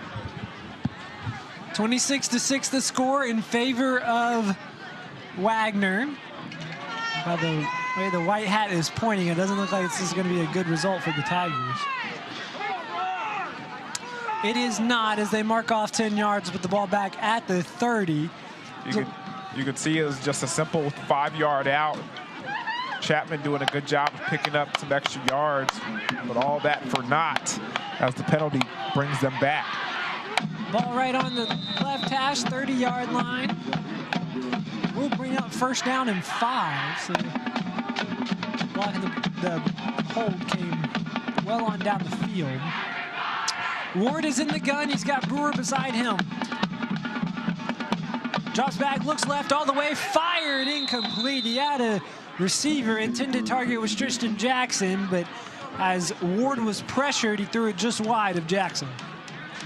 And it's unfortunate because, like you said, he did have him open there for a second. You can see the frustration on his face. See, that's a man that's hit the ground just a few times. And mud running up and down his jersey. You got just mud all over the sideline over here for Cleveland. And on the other sideline. Not as bad on the Wagner sideline, but it is rough. It's the third time today that a Cleveland or Wagner defender got his hand up. That time looked like it was Caden Charbonneau. They put his hands up and knocked the ball down, but really active hands on that front line. Yeah, doing a good job. This one, outside blitz coming. He's not going to get there in time, so he gathers himself, reaches for the sky, and bats down the ball. Looked like that was a little slant route being run by Cleveland that was stopped really before it could get going. Trips are wide to the far side of the field. Brewers in the backfield with Ward to the near side here. Looks like that's Tristan Jackson alone by himself. No deep safety as Jackson runs a slant route, is hit hard that time by the, looks like that is Brian Trimble who knocked him out. Knocked Jackson down. Looks like it's just in and out of the hands, maybe a little bit behind Jackson. Yeah, definitely a little bit behind Jackson. You can see how he had to contort his body backwards to try to reach for that. Good job by the defender there. Number 2, Brian Trimble, playing the cornerback position, putting a nice hit on the wide receiver, jarring the ball loose. 4th down and 5. Brewers back deep. He's going to punt it. He punts it away, and he barely gets that one off. Yeah, it gets to the 50, and he'll take a Cleveland bounce all the way to the 41. Back deep was Brian Trimble for Wagner. He lets it fall, though. It'll be great field position for Bulldogs to take over and really take control of this game. Yeah, with a big lead right now, 20-point lead, they could do a good job of really putting this thing away here in this third quarter if they string together a couple of good offensive series. And if you're wanting to know for Tiger fans, you're looking at that Grove and McLean score, and Grove is winning 27-0 in the third quarter. So again, we'll keep an eye out here. Is running back that time Braden Drake, and Drake is brought down after a gain of about 3. Nice job on both sides, defense and offensive line. Fighting up front. Only a short gain, but still a nice one for first down. It keeps the short yard, like you said, it isn't a very big game, but it does keep the Bulldogs ahead of the chains. They're going to give it to Drake, bouncing outside this time. He's going to be hitting the backfield and dropped. Great tackle that time by Shane Hamilton. And he sold an acting job earlier today, but that time, no acting needed. Great tackle. Yeah, doing a good job of keeping contained. Look at him right here, staying outside and then slinging the ball carrier to the ground. So with Grove beating McLean, that means that Grove would move to a 4-3 record in conference and be the same record as Cleveland. As this ball is complete, nice throw that time by the quarterback, Sawyer Jones, complete right around the 45 of the Tigers. Take another look at the Bravado Wireless replay. Look at him roll out here, throwing on the run, and a great job by number 4, Clayton, as he puts his shoulder down, gets upfield and gets some additional yards, physical run. And Grove holds the tiebreaker over Cleveland. I'm sorry to finish a sentence that I started earlier, which means, well, Cleveland would drop all the way to the 4th spot.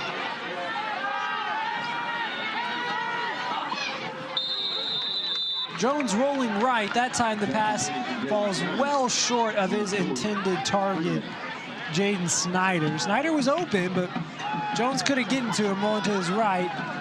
Brings up 2nd down and 10 from the 45-yard line. So we'll keep you updated on the Grove score and see where Cleveland is going to fall, if they're going to fall in 3rd place or if they're going to fall into 4th place. And Catoosa is right there as well. We'll have to look up the score to their game. Keep you updated on this game here and all around Oklahoma high school football. Penetration in the back of the field that time. And that's going to drop Drake right at the line of scrimmage. Great job that time by the defensive line for the Cleveland Tigers. Yeah, and it looks like the defensive end, Craig Barnes, Barnes was able to get there first and hang on, and then his teammates were able to come over and put a nice hit on number 8, Drake, as he was trying to reach the outside.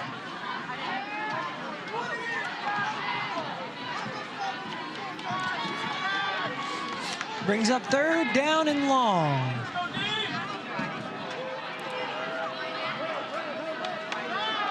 Jones, they're going to set up a halfback screen.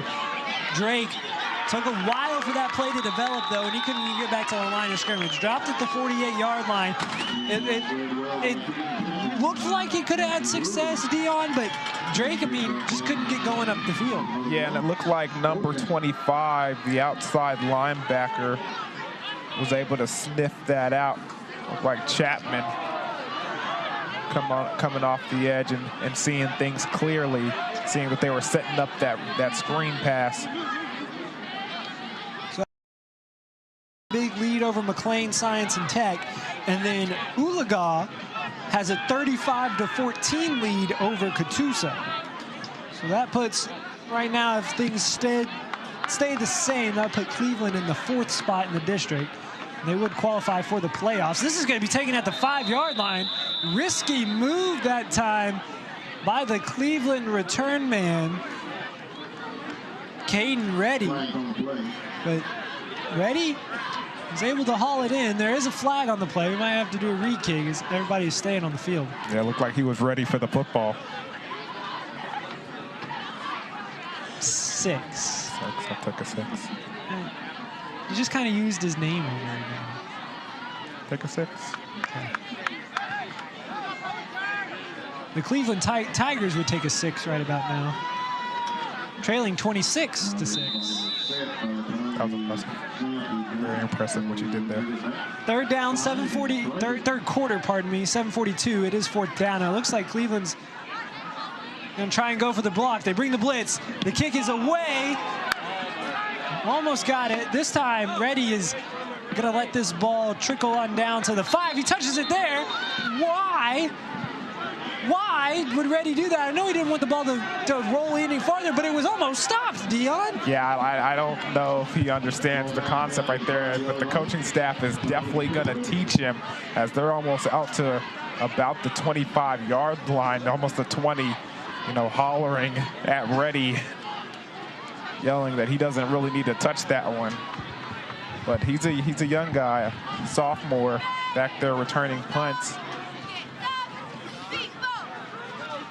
Hopefully they'll get that one fixed up and won't see that the rest of the ball game. It's a learning experience back there. Very much so. Of course, you don't want to see those mistakes made in the 10th game of the season. The last one of the regular season, you kind of figure maybe those mistakes will get made in the first 4 weeks. But, hey, he's only played in 10 games at the varsity level. You got Ben Ward as the quarterback. He's in the shotgun. He's got Brewer behind him in the pistol formation. They give to Brewer. Brewer running just straight ahead. Power football.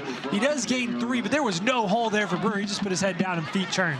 Yeah, and although it was almost only 2 or 3 yards for the Tigers, it was an impressive one because that was manned up. So they had everybody inside the box. And it was my guy versus your guy. Hat on a hat. Brewer just manages to get some positive yards there. Wide receivers split out to either side of the field. Brewer's beside Ward. Ward's going to keep himself and make a cut at the 10-yard line. Gets up to the 14. Nice run by Ward. He's going to be 2 yards short of the first down, but 2 positive yards by Cleveland gets them out of the shadow of their own end zone. Yeah, and that was a nice play once again because only, you know, 2 guys outside of the box, 9 players, if you do the math. Safeties are being brought down once again, so that box is loaded, and the Tigers continue to run into it. This time, a hard count from the Cleveland Tigers. Looks like it's going to be offsides on the defense. One thing for 44, Gary Buzzard in the backfield. He's playing the fullback position. He kind of raised up, and they're going to call him for it. Buzzard raised up in the backfield, and that's a killer. You're going to see he's going to come off the field right now.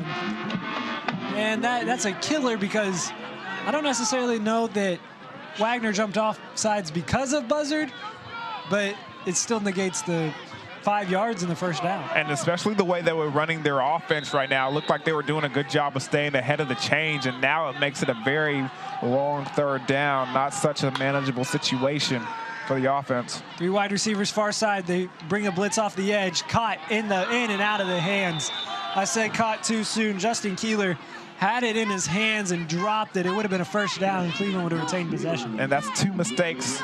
2 mistakes on the play that cost them, you know, potential yardage that gets them the first down. And there's a late flag after the play, after teams are running towards the sideline. A flag was thrown right in the middle of the field. This could back the Tigers up even farther into their own territory. Refs are really doing a good job of putting all that laundry on the field this evening. And unsportsmanlike against Cleveland will back them up even farther. They're going to spot the ball right around the 5-yard line. See if the Wagner Bulldogs elect to send some pressure here. The punting unit comes on for Cleveland. Brewer standing with his heels 2 steps in front of the back line of the end zone. Brewer gets the punt. They send pressure, and he gets it away.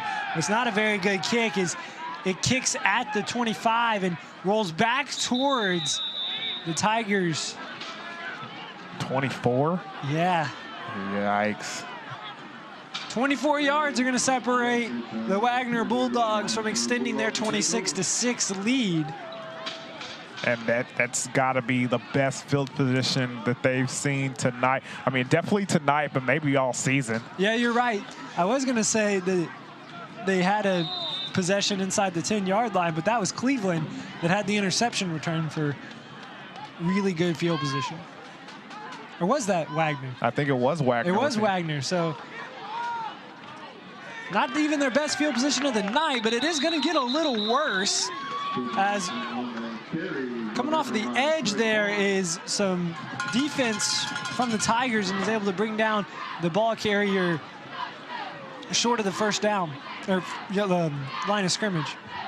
That was a good job by the defense. You got to see if you can, help your offense here. They put you in a tough situation, but if you're able to escape this one by only letting up 3 points or even no points at that, would be a very, very, very good job by the defense of holding strong. 2nd and 11, full house formation.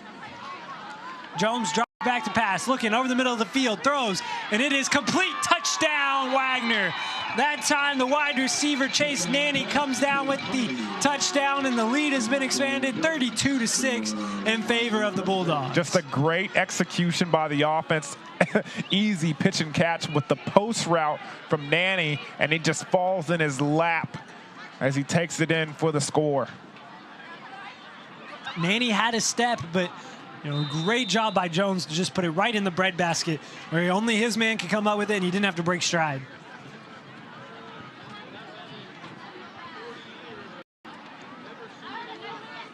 Jones, the holder, as the extra point is up.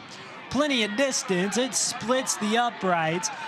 The Bulldogs have had some trouble with some extra points earlier, but this one goes through, and the lead is extended to 33-6. It's almost too easy right there. Cornerback has outside leverage, and I think that's a mistake on his part because there was no safety in the middle of the field to help him out.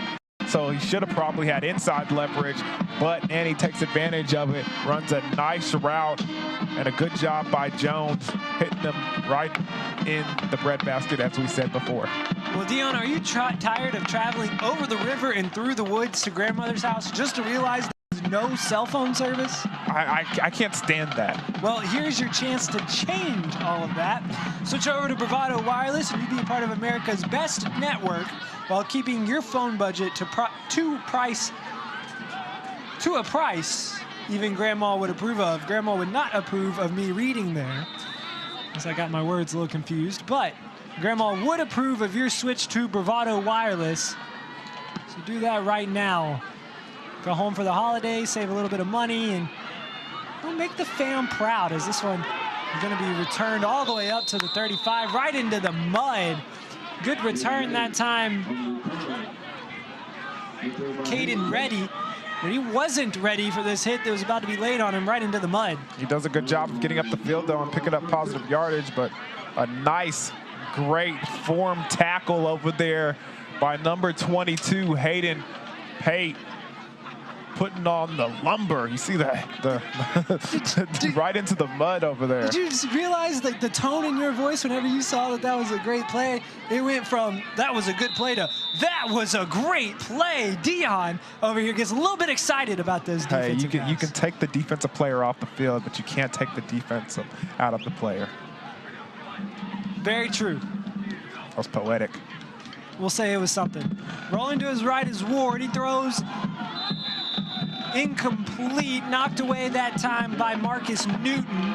Newton playing rover over there comes up with a big stop. Brings up 2nd down and 10.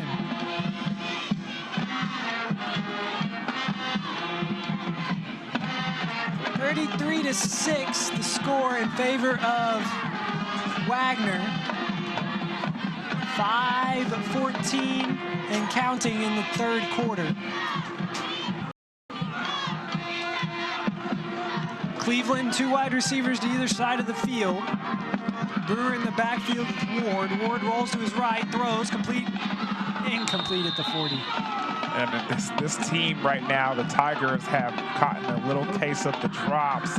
You can see they're trying to throw the ball so they can save some time in case there are incompletions, because time is not the only, the Wagner Bulldogs defense is not the only person that they're going against right now. That clock on that scoreboard is against them as well.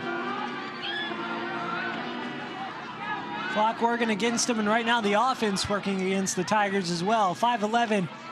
They're running a screenplay over the middle of the field. That time caught by Jackson. Jackson with some space. Jackson to the 50, to the 45, into Bulldog territory. Very well executed screenplay there by the Cleveland Tigers. And he takes a hard hit from Marcus Newton at the end of that run, but a great job, great execution. Good job. See the offensive line get upfield and escort him down to pass the first down marker.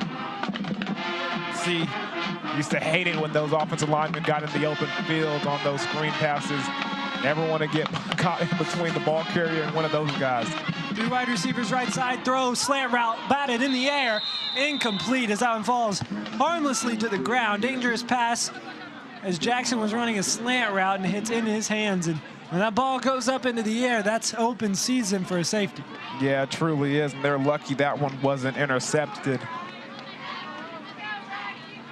Now, speaking of open season, modern gun season starting in a lot of these places, and make sure that you don't get stuck without cell signal. You can switch over to America's best network here with Bravado Wireless.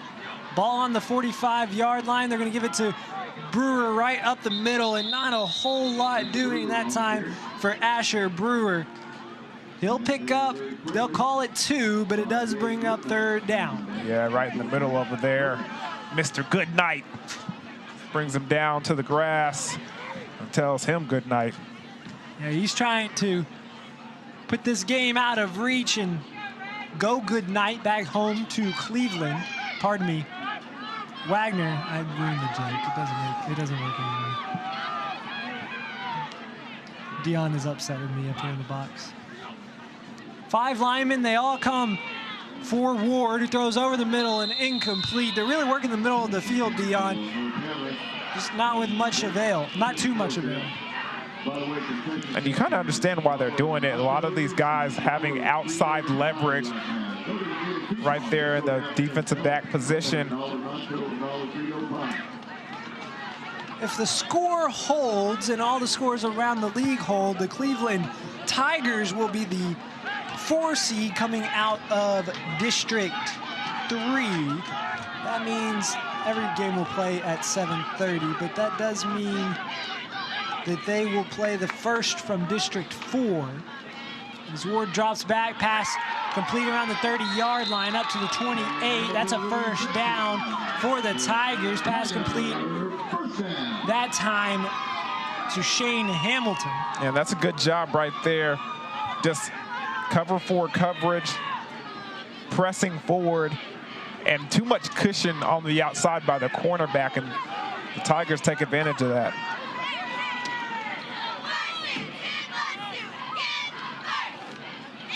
Throwing a screen pass, and that was dangerous play there as the cornerback read that one well. Great job that time by Marcus Newton to come up, and he almost had an opportunity for an interception. Yeah, if he was just a step faster on that football and had his eyes on it, he might have been able to come in there and take that one to the house, because if he picked that one off, ain't nobody catching him. Yeah, like we said, if scores hold, Cleveland will be the 4 seed coming out of District 4, and they will have to travel to Podo, a team that you really don't want to see in the first round. So they're trying to avoid that by mounting a rally. They're going to need quite a few points, trailing 33-6. Slant route over the middle that time, off the shoe tops of the intended receiver, Caden MacArthur. Yeah, and you can see Ben Ward, a little frustrated with himself. That one comes off his arm, his hand. Not to his liking, and right into the ground. Ball spotted just inside the 30-yard line. 3:44 left to go in the third quarter. Cleveland going to the air a lot. This drive started inside their 5-yard line. Ward rolls left, throws incomplete. That time intended for Brewer. They're trying to set up another screen pass. That time, though, it did look like the Wagner Bulldogs had kind of sniffed it out a little bit better. Yeah, they really did. It seemed like they had everybody behind the football as far as, you know, in front of those offensive linemen, and there was a number of guys sitting there ready to make a play. Looks like they are going to go for it here on 4th down, though. Got to score sometime here, Dion. Trips to the far side, one to the near. Looks right, steps up in the pocket. He's going to have to throw it, throws. In and out of the hands. Great job that time. Looks like Drew Mills. No, it looks like Brian Trimble making a great play from his quarterback position, not panicking when the ball's in the air, and the ball is completed, but he does a good job of finishing through the hands and knocking the ball out. Take a look right here. Bam! Finishing through the ball and through the hands and making a great play on 4th down. That's excellent, man. That's how you coach it. Now, that pass was complete to Shane Hamilton. He wasn't the first read on that play, but Ward found him behind Brian Trimble, but as you said, Trimble didn't panic, put his hands where the ball was, and saves his team some points. And that was great across the board. A good job by the quarterback stepping up into the pocket, delivering an excellent ball. Good job by the wide receiver, high pointing it and trying to bring it in, and just the defensive back with the wherewithal to just go through the hands and strip the ball. Never give up on the play. Screen pass complete to Nanny, and Nanny up the sideline to the 40, to the 40. They are going to run him out at the 40. Is where they're going to spot him. It looked like he got all the way up to the 44, but he runs out at the 40-yard line. First down pickup for the Wagner Bulldogs, and if they can score on this drive, Dion, they can really put some distance, and this one could almost be all but done.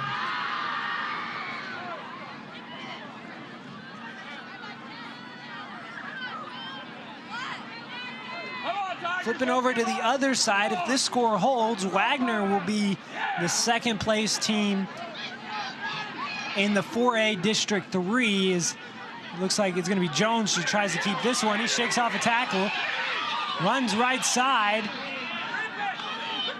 Still on his feet, Dion. Is finally dropped at the 35-yard line. But Jones did a good job of staying on his feet before it took a host of Tigers to bring him down. Yeah, Jones was a lot tougher than he looks. Check out the replay over here. Gets out of the sack, decides to tuck the ball, and still breaking tacklers. Look, right there, he breaks 4 tackles at least on that play. As we said before that play happened, Broken Bow and Fort Gibson are playing each other, and the winner finishes in 3rd, and the loser will end up in 4th. So whoever loses or wins that game is who Wagner will face right now if scores hold, which is looking like it will here in Cleveland as the slant route is complete at the 50, and there it goes. We're off to the races, to the 30, and brought down from behind. Great job that time. Looks like we might have some laundry on the field. We're going to have to see what the stripes say about this one, but a great job, pass complete to Chase Nanny, and he's really been the go-to target for Jones all game. Yeah, this flag right now, it's either going to be offsides or false start on the offense, or it's going to be improper alignment, because it did not look like any of the wide receivers were off the ball. It was a great job by Nanny there on the Bravado Wireless replay. He went out there and grabbed that ball. Didn't use any part of his body. He just caught it with his hands. And, you know, the throw was in stride from Jones. Too bad it was all for naught, as the Bulldogs will be backed up all the way to the 34. Their own 34. The thing for Cleveland, you know, the penalty does take the ball back. It doesn't get you any time back, though. Jones looks left the entire way, passes, thrown short and incomplete, and it's probably a good thing for Jones, because if that would have been on time, could have been intercepted by Asher Brewer. Yeah, Brewer was, you know, right there in the neighborhood, made a diving attempt, but wasn't close enough to grab the interception.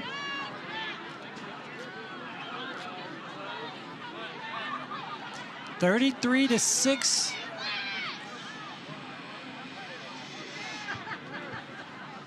just under 2 minutes to play.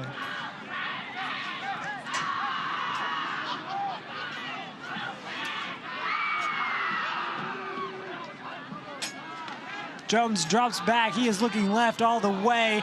He has a man behind the defense, but overthrew him. Intended target that time, Marcus Newton. And Jones knew who he was throwing it to. He just couldn't get it to him. Yeah, it looked like a nice post route by Newton. He does get behind the defense, but it's just thrown too far on that upfield shoulder and not enough towards the middle of the field. And he tries to adjust, and because of the conditions of the field, falls down in the route.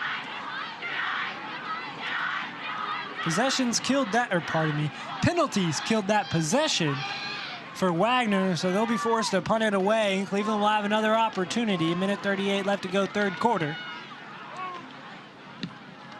Punts away, that's a good one. Be fielded, is gonna let it drop this time. Ready, does the smart move this time, lets it roll, and it'll roll all the way to the 17-yard line. Caden Reddy learned his lesson, I believe. Yeah, definitely. That time he doesn't attempt to try and touch the ball and make a move with it. Muddy conditions for sure, so give a shout out to all of our crew on the sideline, putting in their best work today. Not ideal conditions. But thank you to all the crew that has worked so hard throughout this entire regular season to bring you Bravado Wireless football and the Bravado Wireless Game of the Week. It has been a great pleasure. And hey, we're not done, Dion. We got 2 rounds of the playoffs that we're going to be doing here. So make sure to tune in for all of the playoff action here on Bravado Wireless. Screen pass complete.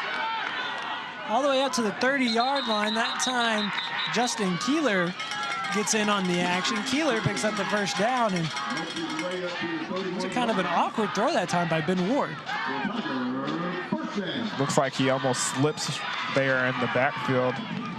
That's able to, find his footing and get the ball up the field for a nice big chunk of yards for the offense. Mud was flying behind Keeler like a horse race. Give Brewer, left side, shakes a tackle, still on his feet at the 40, falls forward to the 43-yard line. That's where they're going to spot the ball, just short of the first down. Nice run by Brewer. If you're the head coach, Ricky Ward of the Tigers, you're kind of wondering where this offense has been on every drive except for the one that you did score. Yeah, finally kind of finding their stride. But here's the thing. You're almost through the third quarter, only one more quarter of football left to play in this game and in the regular season. You would want to just help your offense, try to get on track so we can find some momentum, because they are going to be playing a playoff game next week. So you want to, get something going here so you have something to hang your hat on, and you put together some good tape for the film room for the kids to watch and see, this is how we play, this is how we execute, this is what we need to do next week in the playoffs. Brewer runs right side, brought down.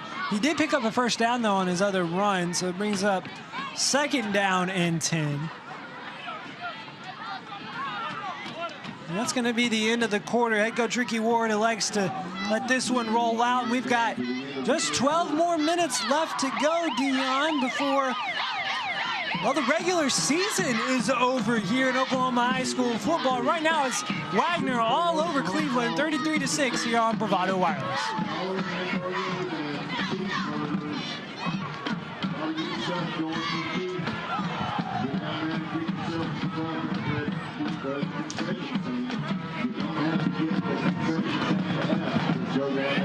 This broadcast is a copyright of Bravado Wireless.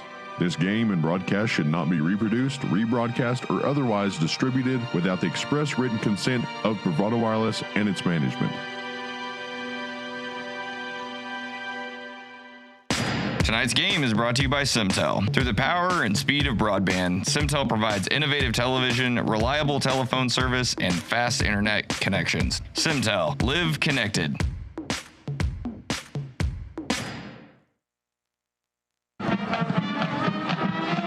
Welcome back to the Bravado Wireless Game of the Week. 33-6. Favor of the Bulldogs. And give this time left side to Brewer. Brewer keeps his feet churning. It's all the way up to the 40. We'll call it 46. Keeps his feet churning, as I said, but it does bring up third down and long. Brewer's been running strong these last couple of times he's touched the ball. Some tackles to get up the field. Two wide receivers near side, one to the far. Two. It's an offset eye lined up to the right of the quarterback, Ward. Ward rolling right all the way, looking, running out of options, running out of real estate, and is intercepted right at the 45-yard line. Flag is down, but what a fantastic pick that time by Jaden Snyder, keeping his feet in bounds. Yeah, that was a very acrobatic catch. Take a look at the replay over here. You can see he's rolling out, and right here, right now, you got to see this. As a young quarterback, you got to know, Ben Ward, you're running out of real estate, nobody's open down the field, throw the ball away and live to play the next down. Penalty was against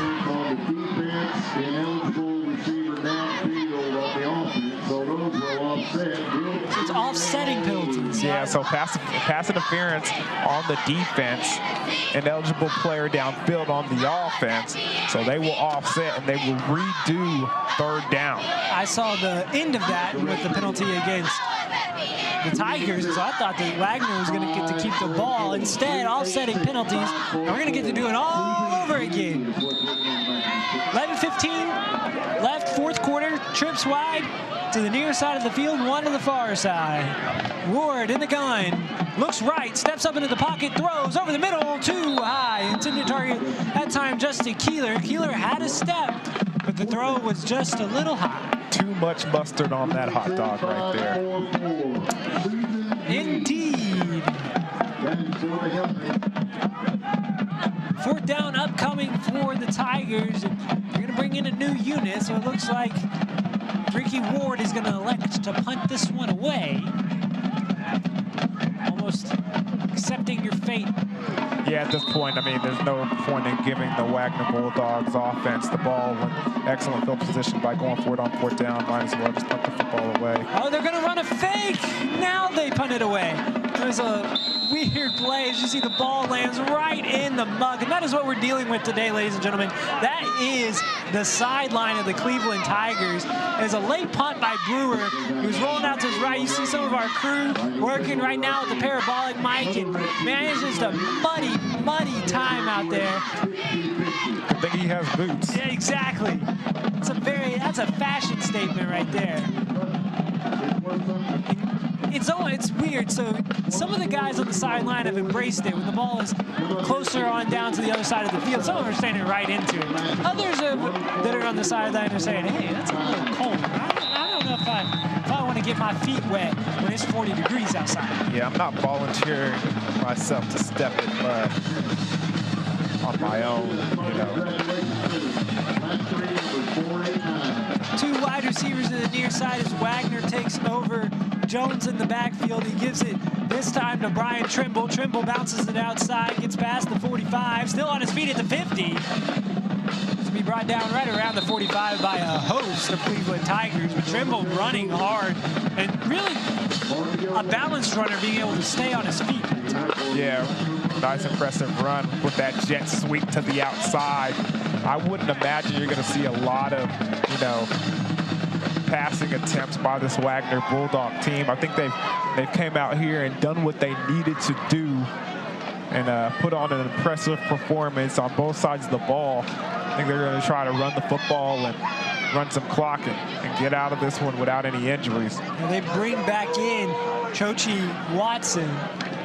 Watson is brought down right around the line of scrimmage. And we hadn't seen Watson much since that first drive, but it really seems like he could be a feature back in this Bulldogs offense. Yeah, definitely. And they have a number of athletes that they can give the ball to. So it's not surprising that, you know, he hasn't gotten as many carries as you would expect.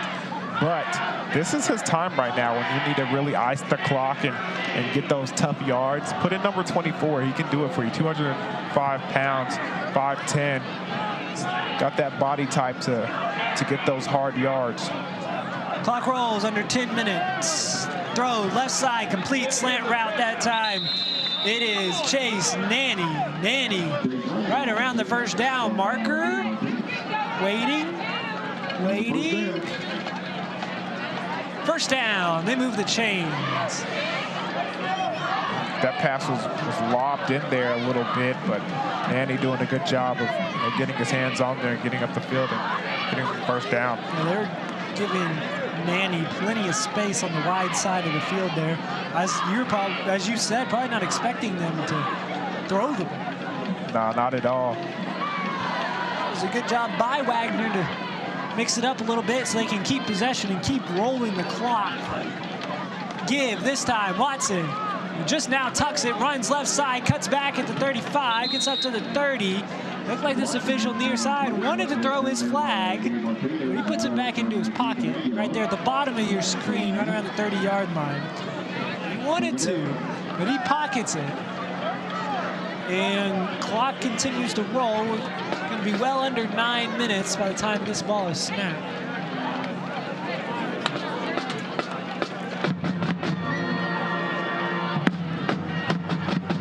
Two wide receivers near side, one to the far. Watson's got a running back beside him. That is Nunu Clayton. They're going to fake it to one, give it to Clayton running right, and nothing doing as he's hitting the backfield. Won't be brought down as the play is called dead, but it'll be a loss of 1 for Clayton. Bring up third down.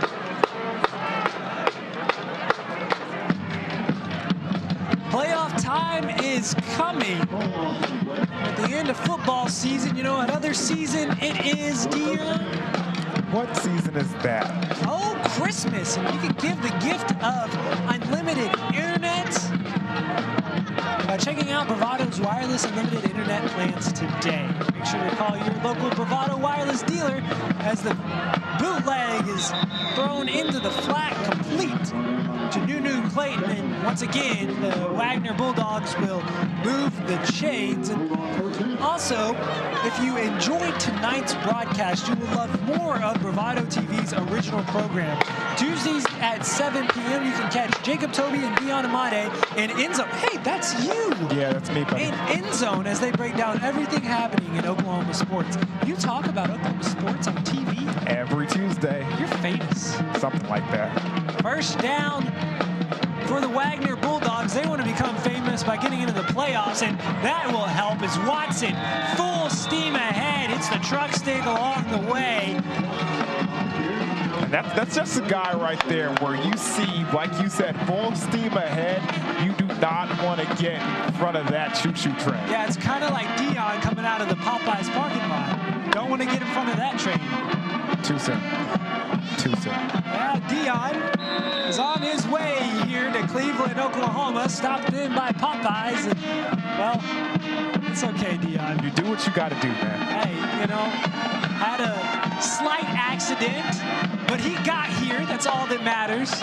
And, you know, putting on a great show. And give me a perfect analogy there for Watson, Dion. Take another look at the Bravado Wireless replay. Like I said, just imagine Dion with his Popeyes biscuit right now, pulling out. I thought we were friends. I couldn't resist. I apologize. No, you don't. No, I didn't. All right.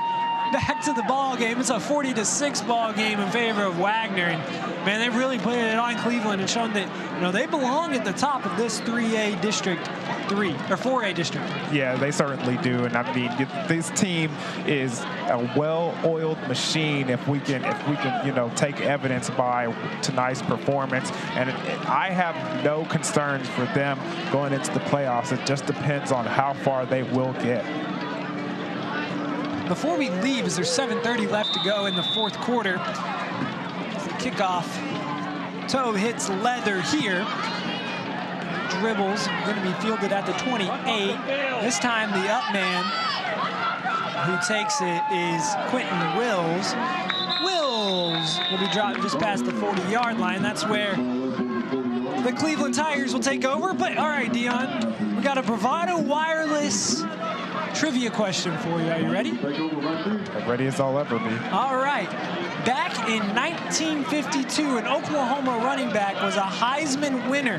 This Heisman winner also played and is from Cleveland, Oklahoma. He is the first Heisman winner to play in the Canadian Football League. He's a running back. Can you tell me who it was? You do know that I'm an Oklahoma State Cowboy, right? Mm-hmm. So you do know if I get this wrong, I don't feel bad at all, right? Yeah, so we got a flag on the field, and penalty's going to go against Wagner. Gives Cleveland 5 free yards, and you are said a Cowboy, and you're not from Dallas, or you're from Dallas, not from Oklahoma. I'll give you the benefit of the doubt, but I'll also say, go ahead.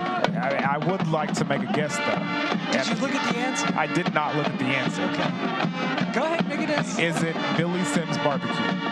No. It's not Billy Sims?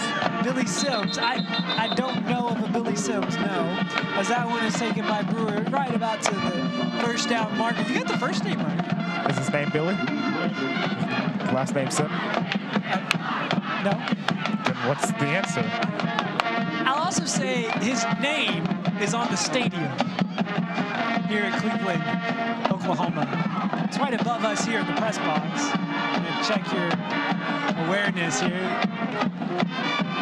As Brewer with a fantastic run left side. Brewer to the 40, cuts it outside. Outside the numbers to the 30, to the 25. Runs over somebody past the 20-yard line. Nice job by Brewer.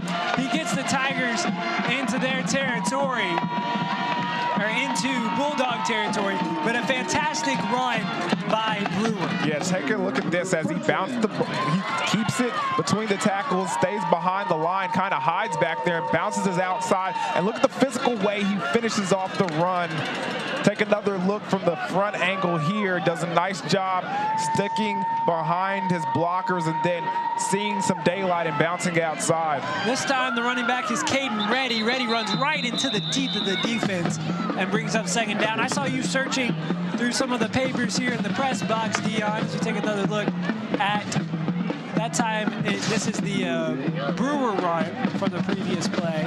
You can see finishing hard. But Dion, you had some opportunities to look around. Did you find the answer to our Bravado Wireless trivia question? I'm going to stick with Billy Sims. Billy Vessels?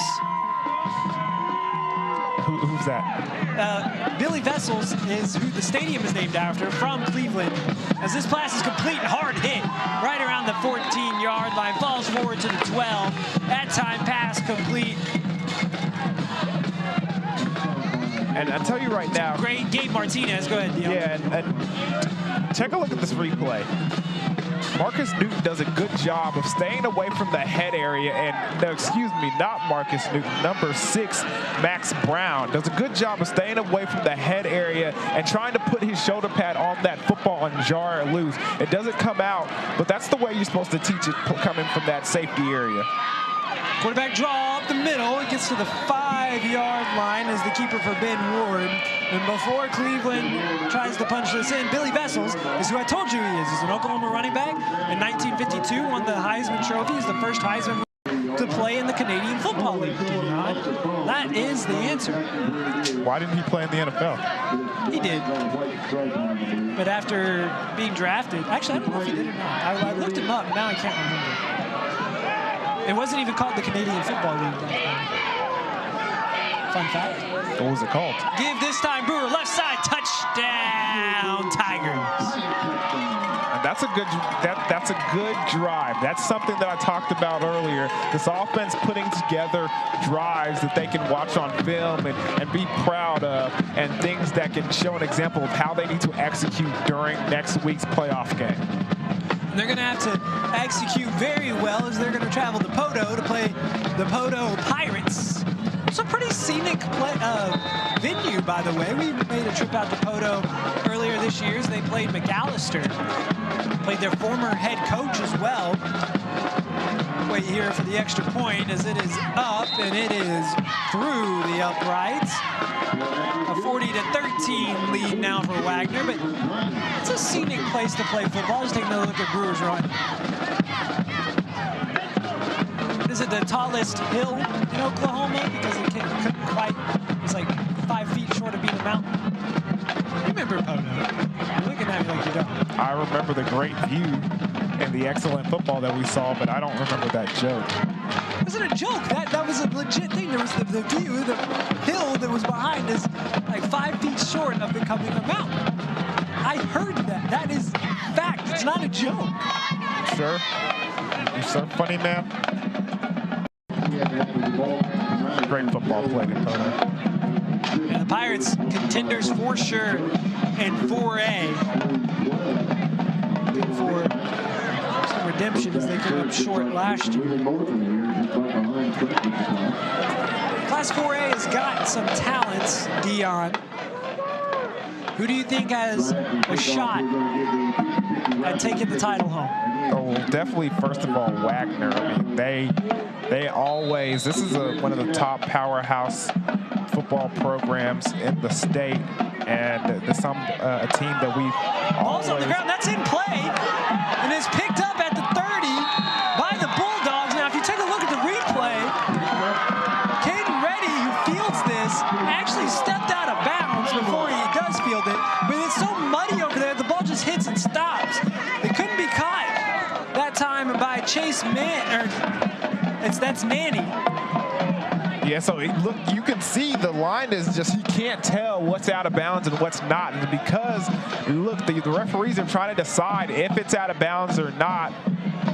You can't really see the white line, but you can see it if you're close enough of where out of bounds begins and where it starts and where it stops. I'd love to take another look here on the Bravado Wireless replay. That's just a strange play all the way around as Nanny gets it.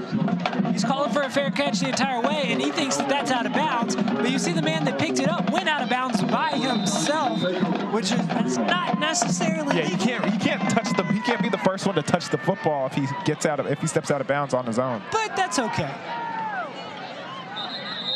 The Tigers needed a break, and they got one there. Another opportunity, Dion, as you said, to put some good plays on tape and look forward to the game next week against Poto. And that's a good job by Reddy being,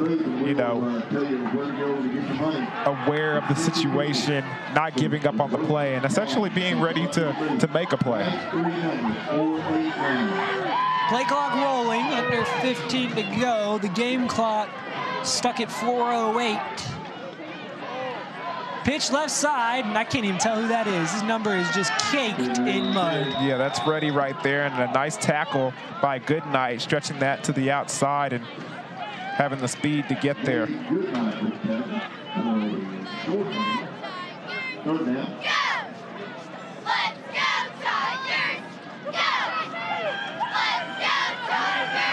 Third down upcoming for the Tigers. With the loss, they'll fall to 4-3 in conference, and Wagner with the win will move to 6-1. Ball tipped up in the air, dangerous, and falls harmless to the turf. Yeah, that's something that's taken place a lot, and that's one thing that they're going to have to focus on next week is these guys have to be ready to catch the ball, because I know what they're going through right now. The weather is colder, the ball hits your hand with the velocity and the speed, and it hurts because it's cold and your hands aren't as warm, and because of that, it just bounces and pops off your hand. Well, they're going to have to get used to that. They're going to have to get accustomed to that. New receivers are going to have to bring the ball into their bodies, and there can't be as many drop passes as there were tonight. It's November in Oklahoma. It's going to be cold. You want to play until November too, in Oklahoma, as that one once again goes in and out of the hands of the intended target. Yeah, right there. I'm sure Ben Ward wished he could have had that one back because he had a wide open receiver over here, Justin Keller, by himself in the flats on that 4th down throw. Last time these seniors will take the field here at Billy Vessel Memorial Stadium.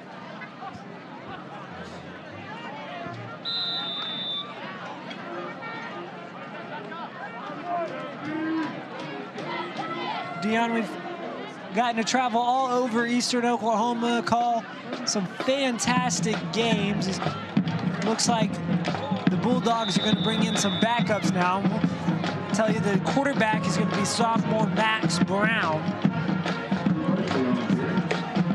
Brown, 6'1", 165 pounds.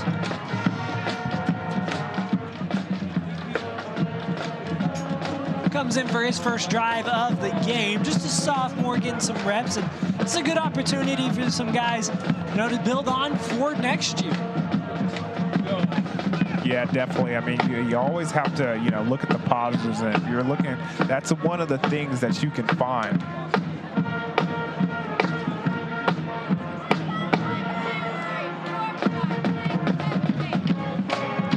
Pitch out wide. Brought down around the 23-yard line. That time on the carry, Drew Presley. Presley getting in as a senior in his last regular season game. Trying to get all these guys maybe some touches that maybe don't get as much playing time throughout the year.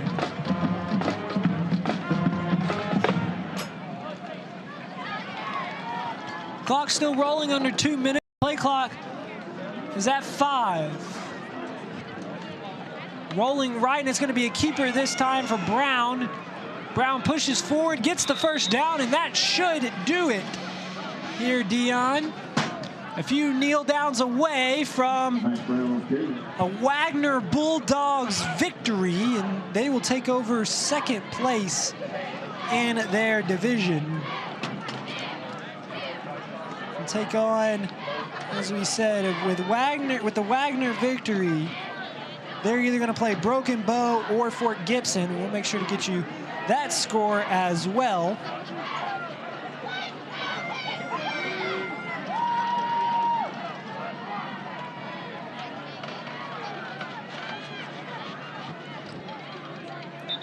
Play run right side. Gain of about 5.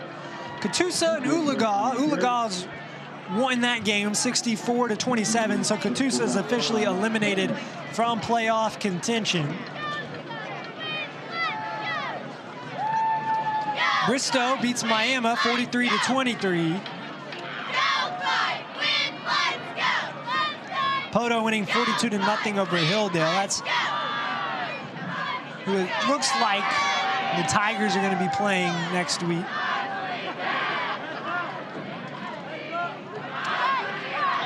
Fort Gibson beat Broken Bow today, 28-14. Interesting. Yeah, so that means that Fort Gibson will be going to Wagner next week. The Bulldogs match up with Fort Gibson.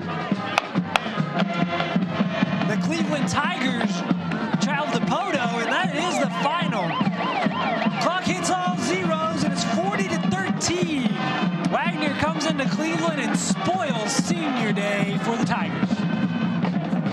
Yeah, it was a hard, tough situation that both of these teams were in. I mean, like you said, an emotional day with it being your last regular season game, senior night for the Cleveland Tigers. But this Wagner team just put on a strong performance and a very dominating performance that shows you why they are who they are. The Wagner Bulldogs, one of the most historic and favorable programs in the state of Oklahoma, especially on this 4A level.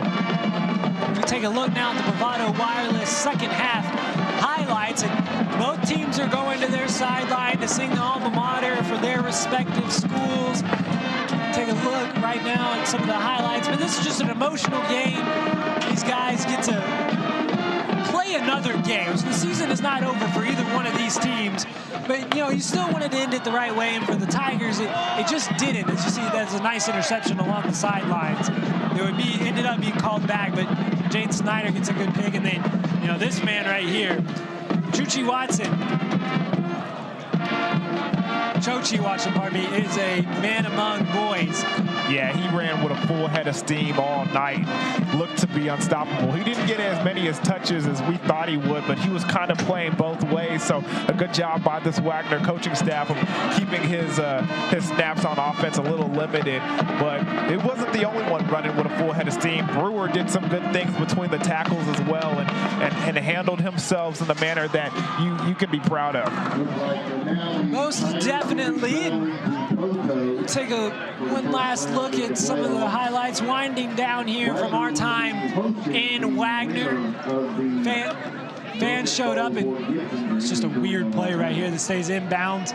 Reddy comes up with it. Reddy was ready that time. Jolly on the spot, and welcome up to the booth. Seth Gamble joining alongside former Oklahoma State safety Dion Amade. And all right, Dion, we'll start with Cleveland, then we'll go to Wagner. But for the Cleveland Tigers, they had some bright spots, but they were just a little few and far between. Yeah, first and foremost, I mean, the quarterback, Ben Ward, he did a good job, but it wasn't enough against this Wagner dominating defense. But he has to be the guy in the playoffs that really pushes this team forward, because although Brewer is the guy between the tackles, they asked Ward to do a lot, running the quarterback draw and just dialing up the offense to kind of decipher the defense and read coverages. He has to be decisive with the football. He can't hold on and make mistakes and throw the ball back into play. A couple of turnovers today, that can't be the case during the playoffs. It has to be clean football. And moving over now to the Bulldogs, Sawyer Jones, just a junior, but he did a really good job of commanding the offense. He really did, and his coaching staff put him in very favorable situations to make him look better than, some of the rest of the athletes out here. I mean, that bootleg pass after that play action was working very well, especially the way they were running the ball with number 8 Drake and also with the number 24 Chuchu. It was very impressive the way they commanded the offense. And earlier in the game, especially late, there was a lot of plays where in sprint out situations, although he didn't look as good rolling to his right as he did looking to his left. So that's something the coaching staff needs to focus off a little bit more and put him in a spot where those rollouts and those flood routes and those different combinations there are something that he's comfortable with. That's all it is. I mean, you make these improvements and you make these plays throughout the regular season, but now it's playoff time. Do what you do well. Exactly. And key stat we told you to watch for Cleveland, only giving up just under 20 points a game. They give up 40 tonight. And what made the Wagner Bulldogs offense so prolific? Right now, they were just so physical. And you can't take that away from them, because they got the game started by running the football and being physical and taking it to this Cleveland Tigers defense. And then when they wanted to load the box and, assist with the run game, then they decided to pass the football when they had to, and when they did a great job of that. 40-13, the final score. The Wagner Bulldogs spoil senior day for the Cleveland Tigers. The good thing for both of these teams, as we said, they get to move on and play in the playoffs. The Wagner Bulldogs will take the 2nd seed, and I believe we said that Fort Gibson beat Broken Bow, correct? So that is right. They will play Fort Gibson in their game. And meanwhile, Cleveland, they will take the 4th seed as scores hold right now. They still technically have the possibility for claiming that 3, which just depends on who wins that Grove game. But with Grove leading right now, it looks like Cleveland will take the 4 seed, and they will play Poto. So it's going to be good matchups for both of these teams and both of these squads moving on to the next week. But, they get to keep playing, and, we're going to keep broadcasting as well, Dion. We're going to the first round of the playoffs, so make sure to tune in next week. Until then, for all of our Bravado Wireless crew, Dion Amade, I'm Seth Campbell, saying thank you so much for joining us, and make sure to look both ways as you're pulling out of the Popeyes parking lot.